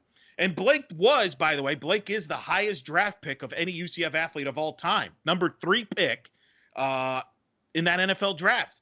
Now, unfortunately, his NFL career hasn't panned out to that ranking to this point, but what he did at UCF, leading that year, going to the Fiesta Bowl, winning the Fiesta Bowl, he's the MVP of the Fiesta Bowl, getting drafted 3rd. And as I mentioned to you, Murph, last week, and I mentioned again, what number did Blake Bortles wear? Oh, that's right. This is all very, there's a lot of numerology. No, and I said, no, I like that. No, but I complimented Eric on that. I complimented on his foresight to sort of match up their ranking with something significant to their career. It's very similar to what Joe Posnanski did with his top 100 MLB players of all time earlier this spring. Yep. The rankings were important, but he also tried to match up the player with something significant in their career. And Eric tried to do that too. And I think that is an extra level of effort there that I think should not go unnoticed. No, I appreciate that. And again, that number 5 jersey was popular. I mean, a lot of UCF fans have a number 5 jersey prior to number 10. You know what I mean? So I do kind of count into that when it's close. Now, I'm not saying, if the player was like the 35th best player, I'm not going to rank him 5th because of the jersey number, but because it was close, I decided to go there. And the other reason I did it the way I did is I had a hard time figuring out who had the overall body of work, Asante Samuel or Brandon Marshall, 2 guys that are probably going to be in the mix for the Pro Football Hall of Fame. They both had incredible careers. You could argue the two best NFL careers by any UCF Knight ever to date. And you can make an argument for either guy who had the better pro career. I know Marshall gets more attention, but look at the career Samuel had in the NFL. You could make a case for him that he was a better pro career than Brandon Marshall. The thing that hurt Asante, he had a great career at UCF, and this is what kind of hurt some of these guys. They were during the independent era. So unfortunately, they didn't get the accolades that some of the guys that play in conferences do. But certainly, you can make an argument that Asante should be 3 or 4 in the poll rankings. I just decided to tie him with Brandon Marshall because I think those are the two greatest NFL pro careers UCF athletes they've ever had. And, oh, by the way, they both were very good in college. And I want to defend Brandon Marshall because I keep getting this, well, he wasn't that great in college. First of all, he dealt with a coaching change, a mess. I can't even name the quarterbacks that Brandon Marshall played with. I mean, what was it? Stephen Moffitt. It started with Ryan Schneider. That was good. And then it was a rotating cast of John Rivera and Brandon Sumner and God knows who else. No disrespect to those guys, but no disrespect. And then Stephen Moffitt. And by the way, God bless Stephen Moffitt, who came through in the end and did a lot of good things for UCF. But was Stephen Moffitt, Mackenzie Milton? No. And yet Brandon put up monster numbers. I think even Stephen would say that if he was honest with us. Right sure. Now. And by the way, let's not forget, Brandon Marshall was a defensive back. They moved him to defensive back because they were depleted. They played him at defensive back in 2004 and led the team in tackles. Hello. And in 2005, I would argue he was the best player in the 2004 team and on the 2005 team. He was the best player on the field in Hawaii, in that Hawaii Bowl. If you watch that Hawaii Bowl, other than Shaquem Griffin's performance in the Peach Bowl against Auburn, which you both were at in person. Yeah. And then maybe Blake in the Fiesta, you could argue, is there a UCF player that's had a better bowl game performance than Brandon Marshall did in the Hawaii Bowl, where he was a man among boys and was the best player? He was the bowl MVP. In a lot of ways, obviously, really triggered his run to the NFL draft and then his NFL career. Those last two possessions for UCF in regulation, when UCF made that furious rally at the end of that game to tie the game, Brandon Marshall made himself a lot of money on those two possessions. No doubt about it. And by the way, I do have to reference Kyle Israel also threw the ball to Brandon Marshall. And it's funny you mentioned that, and Mike Sims Walker too. Brandon Marshall that year, that 0-11 year, was the team's leading tackler, and Mike Walker led the team in interceptions. Yeah. So yeah. And on top of the fact that they were both playing wide receiver, so it was pretty remarkable when you think about it. And so then Marshall leaves, and they go 4-8 in 2006 without him. Now there's other factors that played into that, but he was a big part of it. He was a phenomenal player. Imagine what he could have done if he was playing in today's game with the UCF offense today, for example. Can you imagine? Oh, imagine if you had him and Mike Walker in the same because the following year they caught a combined 138 passes for over 2,000 yards. Yeah. So, and 20 touchdowns combined. It's mind-blowing. Absolutely mind-boggling. Yeah, he's amazing. So I want to give respect to his UC because a lot of people kind of, he wasn't that great. He's really, no, he was really good. It's not his fault that there were some circumstances there during his run at UCF that was really beyond his control, whether it be the quarterback situation or having to play a defensive back for a full year. I mean, there's a lot of, but he was unbelievable. I enjoyed watching him in person, and it was great to see him so that's why I want to defend him, because some people wondered about that aspect of it. So the last thing we got going, we're starting a new countdown. The top 40 UCF Knights head coaches of all time, number 40 through 31 is already up. Props for including some old friends, Bobby Cashman, Courtney Trimble, Patricia Allison in there. I take a little issue with Mike Kruzek being number 36, and I'm not the only one who does. I think that's a little low. Although we are saving him for a later countdown, which you justify why. We'll not talk about that right now. Don't want to scoop ourselves on the pod, but I thought Coach Cruz should have been a little higher. But yeah, what are you going to do? Meg Collato's in there. Emily Klein's in there. Joe Sanchez, and it's worth checking out. By the way, okay, here's my last question before we go. You have Mackenzie Milton at 4, right? Yep. Let's say, hypothetical, he comes back and plays at any point this year. I don't care if it's in mop-up duty at the end of a game or whatever. Is there any chance Mackenzie Milton bumps up to number 1? Well, first of all, that's the big question, right? Will Mackenzie Milton play quarterback for a 4th year, Murph? Number 4. Get it, Murph? 4? That's the big question around Milton, right? Does he get his 4th? It's a good question. Does he come back? I don't know. I think he has to do more. Murph, I want your opinion on that because that's a very good question. Because you have Winston DuBose at 3, you have Kevin Smith at 2, and Dante at 1. Which is pretty hard to top. I mean, Kevin Smith. That's going to be a tough, but you could argue that Milton was on his way to being that way if it wasn't for the unfortunate injury. So I don't know if he can move up. I think if he comes back, he may have to, be more than just mop-up duty, put it to that way. I could be. Murph, what's your thoughts on that? Well, it's hard to displace Dante, who is such, again, like we said last week, he is the flagship of UCF athletics, especially football. Like he put the most popular program at the university on the map. Without him, he's the Neil Armstrong of UCF. Yeah, right. Without him, there is nothing. There is none of else that we've really talked about for UCF football. So it's really hard to skip over him. However, if Mackenzie Milton, again, even if he plays again, that should bump him up. And if he plays again and starts again and plays well and leads this team to yet another successful season, and not saying they need to be undefeated or anything, but if he plays enough to where he's still starter worthy and playing quality football, and this team goes 9-3, which I know would piss a lot of people off because we have a lot of spoiled fans. But if that happens with Mackenzie Milton under center, I think then he's number 2. Because not only did he put in another, a third amazing year, but he did it after coming back from an injury in which there's so little precedent of players returning from the same injury. And so I think that's all baked in. And so, I could see him being number 2, but Dante is this sort of immovable object. You just can't.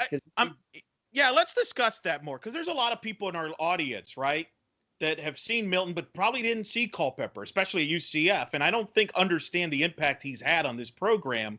I kind of compare it a little bit to the LeBron James, Michael Jordan, right? A lot of young people think, well, LeBron James is better than Michael Jordan. Well, if you saw Michael Jordan, you would probably say, no, that's not true. I think Culpepper probably is to the point where maybe he's a little underrated now. I mean, what he did at UCF with, quite frankly, with all due respect to his teammates, not the greatest roster of all time. I think we all would agree. Also a D1 independent. Right. With marginal facilities at best. Right. Trent coming over from 1AA. And he led him to a 9-2 year in his senior year. He finished, I believe, 6th in the Heisman race. I mean, I remember I was living in South Florida in Miami. I hadn't heard about UCF until I saw Dante Culpepper in an ABC halftimes feature because they almost beat Nebraska in 1997. That's the first time I heard of UCF. And I went to see him play his senior year in 98 because my buddy went to UCF at the time on a Halloween weekend when they played a Jim Tressel-led Youngstown State team. I mean, he put UCF football on the map. There's no question about that. And I hope that I understand he hasn't been around the program, and there was a lot of chatter about that because he wasn't at College game day and all that. And that doesn't matter.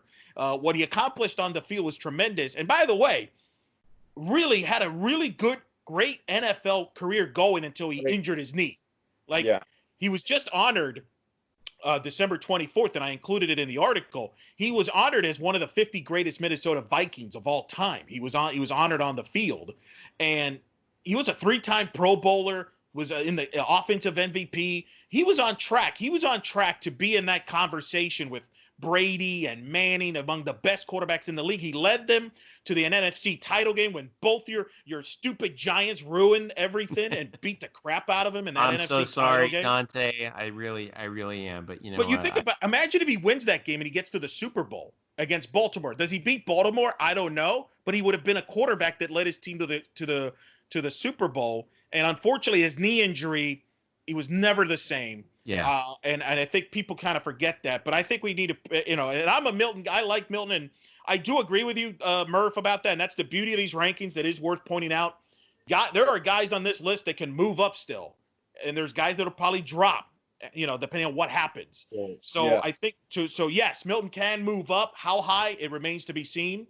Hopefully we get that conversation down the road. But let's acknowledge Dante for his incredible career, and I hope that we see him at a UCF game down the road. I know he's living down in Miami, and I think he's doing well. I don't, but I hope we see him well. But I think we acknowledge what an incredible impact he had on the field, and then people off the field. People like me that were influenced in a lot of ways going to UCF because they heard about this number 8. I still have his number 8 jersey that I got at the bookstore the first time I ever came to UCF. I mean, that's the impact he had. Yeah, you're so right about his knee injury, which I think is still one of the biggest what ifs in football history, because he was also just coming off a spectacular season in 2004. By the way, even though the Vikings finished at 500, it wasn't really his fault because he started the Pro Bowl that year. He threw for 4,700 yards, 39 touchdowns, 11 interceptions, and he made the leap that year. And then all of a sudden it all gets taken away from him. He tore 3 ligaments in his knee and on one hit. And you're right, it was never the same. It took away his mobility, which was so key to his game in buying time. And he was so good at throwing on the run and so incredibly accurate on the run, too. I think that's the thing that people forget. Really ahead of his time. Obviously, yeah. Ahead of his time. Clearly. Because at UCF, there's no way a player of that talent should be playing, at a D2 school. But also in the NFL, back in the early 2000s, where it wasn't yet the pass happy league that it was sort of revolving into.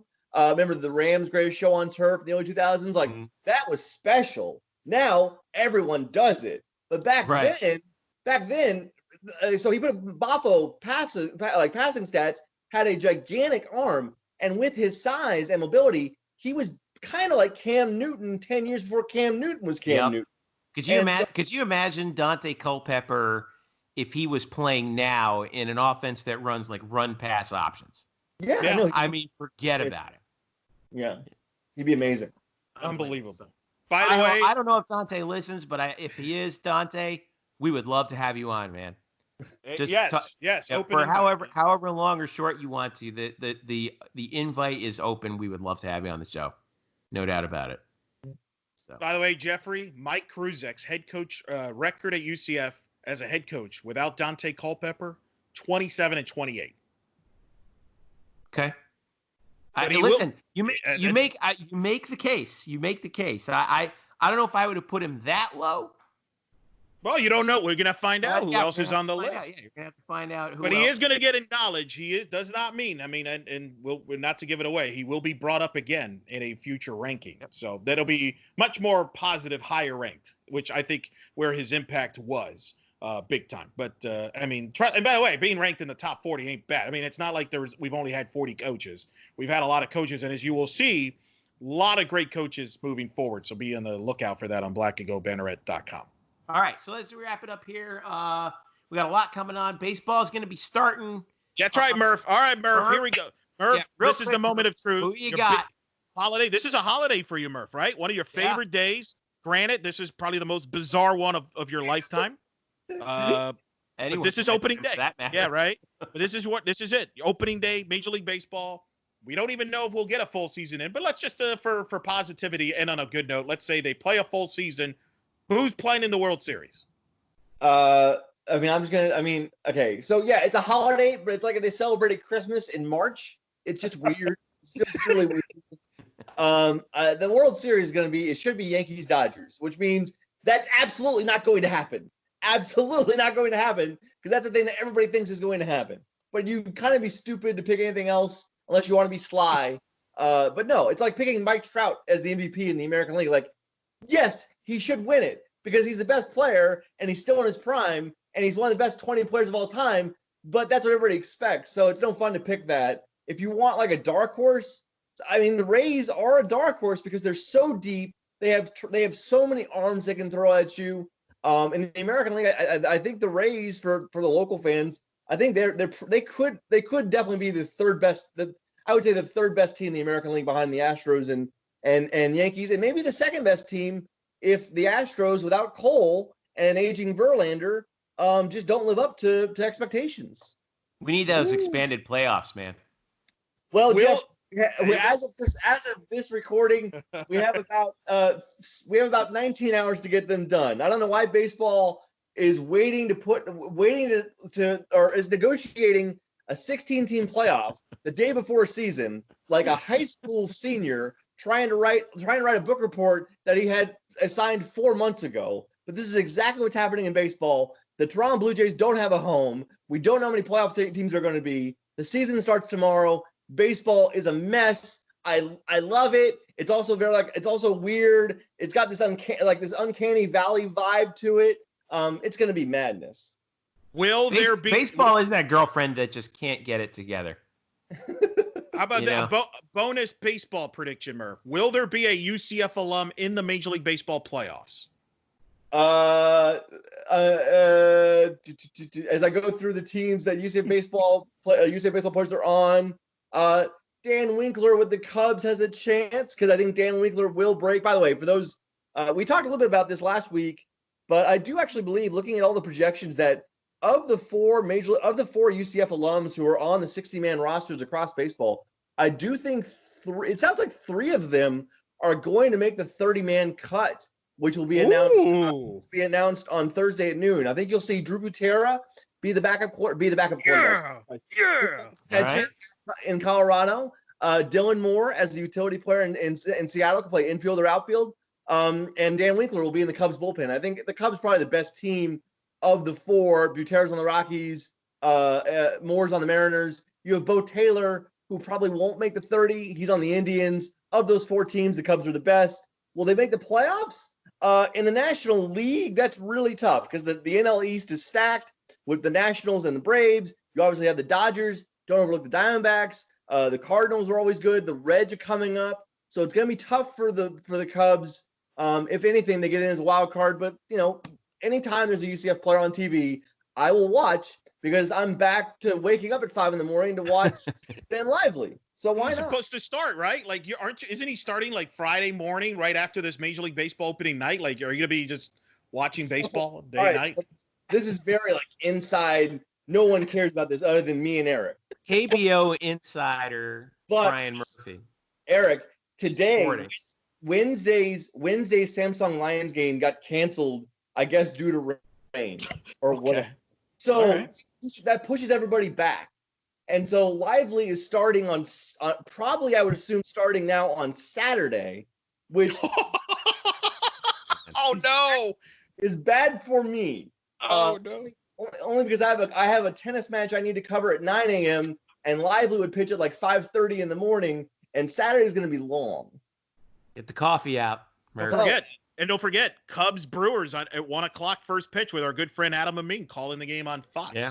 So you got a full day of baseball in between tennis there. By the way, you forgot. I'm going to make you forgot one UCF alum. Not only do I think a UCF alum will be in the playoffs, I think he's going to win the World Series. Chad Mottola will lead the Rays as his hitting coach to the World Series. Oh, boy. Huh? Hey, that would be a great story. That would be a great story. Especially if the Rays hitting is what carries them to the pennant.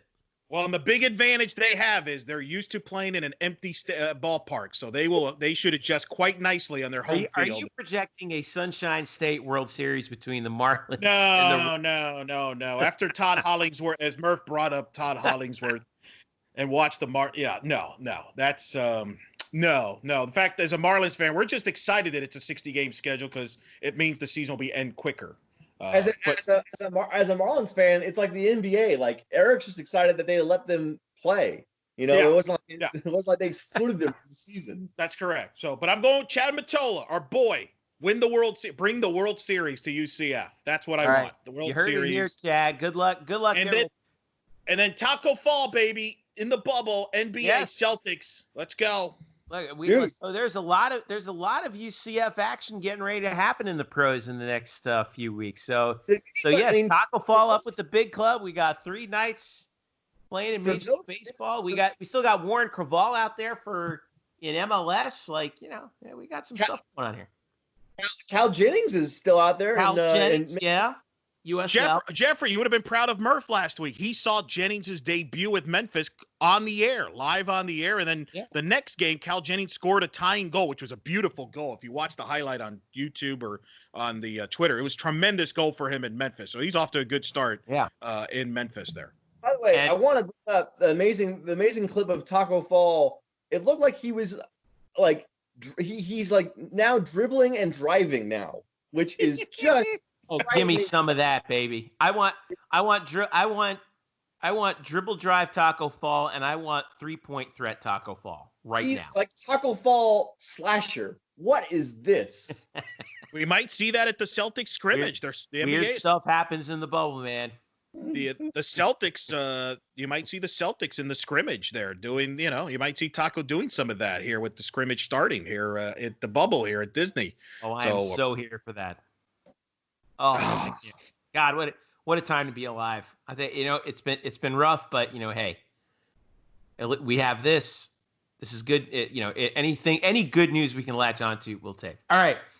For all of us here at Black, it's Friday. Thank you so much for listening. Remember, you can follow us at blackandgoldbanneret.com, UCF_Banneret on Twitter, and, of course, Facebook.com/blackandgoldbanneret for all the latest. And, oh, by the way, last little thing for you to note. They updated our SB Nation Reacts login. So throughout for every week, SB Nation sends out poll questions that you as a fan can answer. And these are some pretty scientific way they're doing it. So if you've logged on to a preview, we used to be lumped in with the G5, right? So now we are UCF has its own we can get UCF customized questions out there from SB Nation. So, log on to SB Nation, look for SB Nation Reacts, sign up. You'll get poll questions every week sent to your email and specifically tailored toward UCF. So please do take a look. And if you signed up previously for SB Nation Reacts, which used to be called Fan Pulse, sign up again under the UCF name, and we'll be there. And we'll get a much better view of some of the views of the fans of UCF going forward. So, for Brian and Eric, I'm Jeff. Thank you so much for listening. This has been the Black and Gold Banneret Podcast. Stay safe, wear a mask, and we'll catch you next week.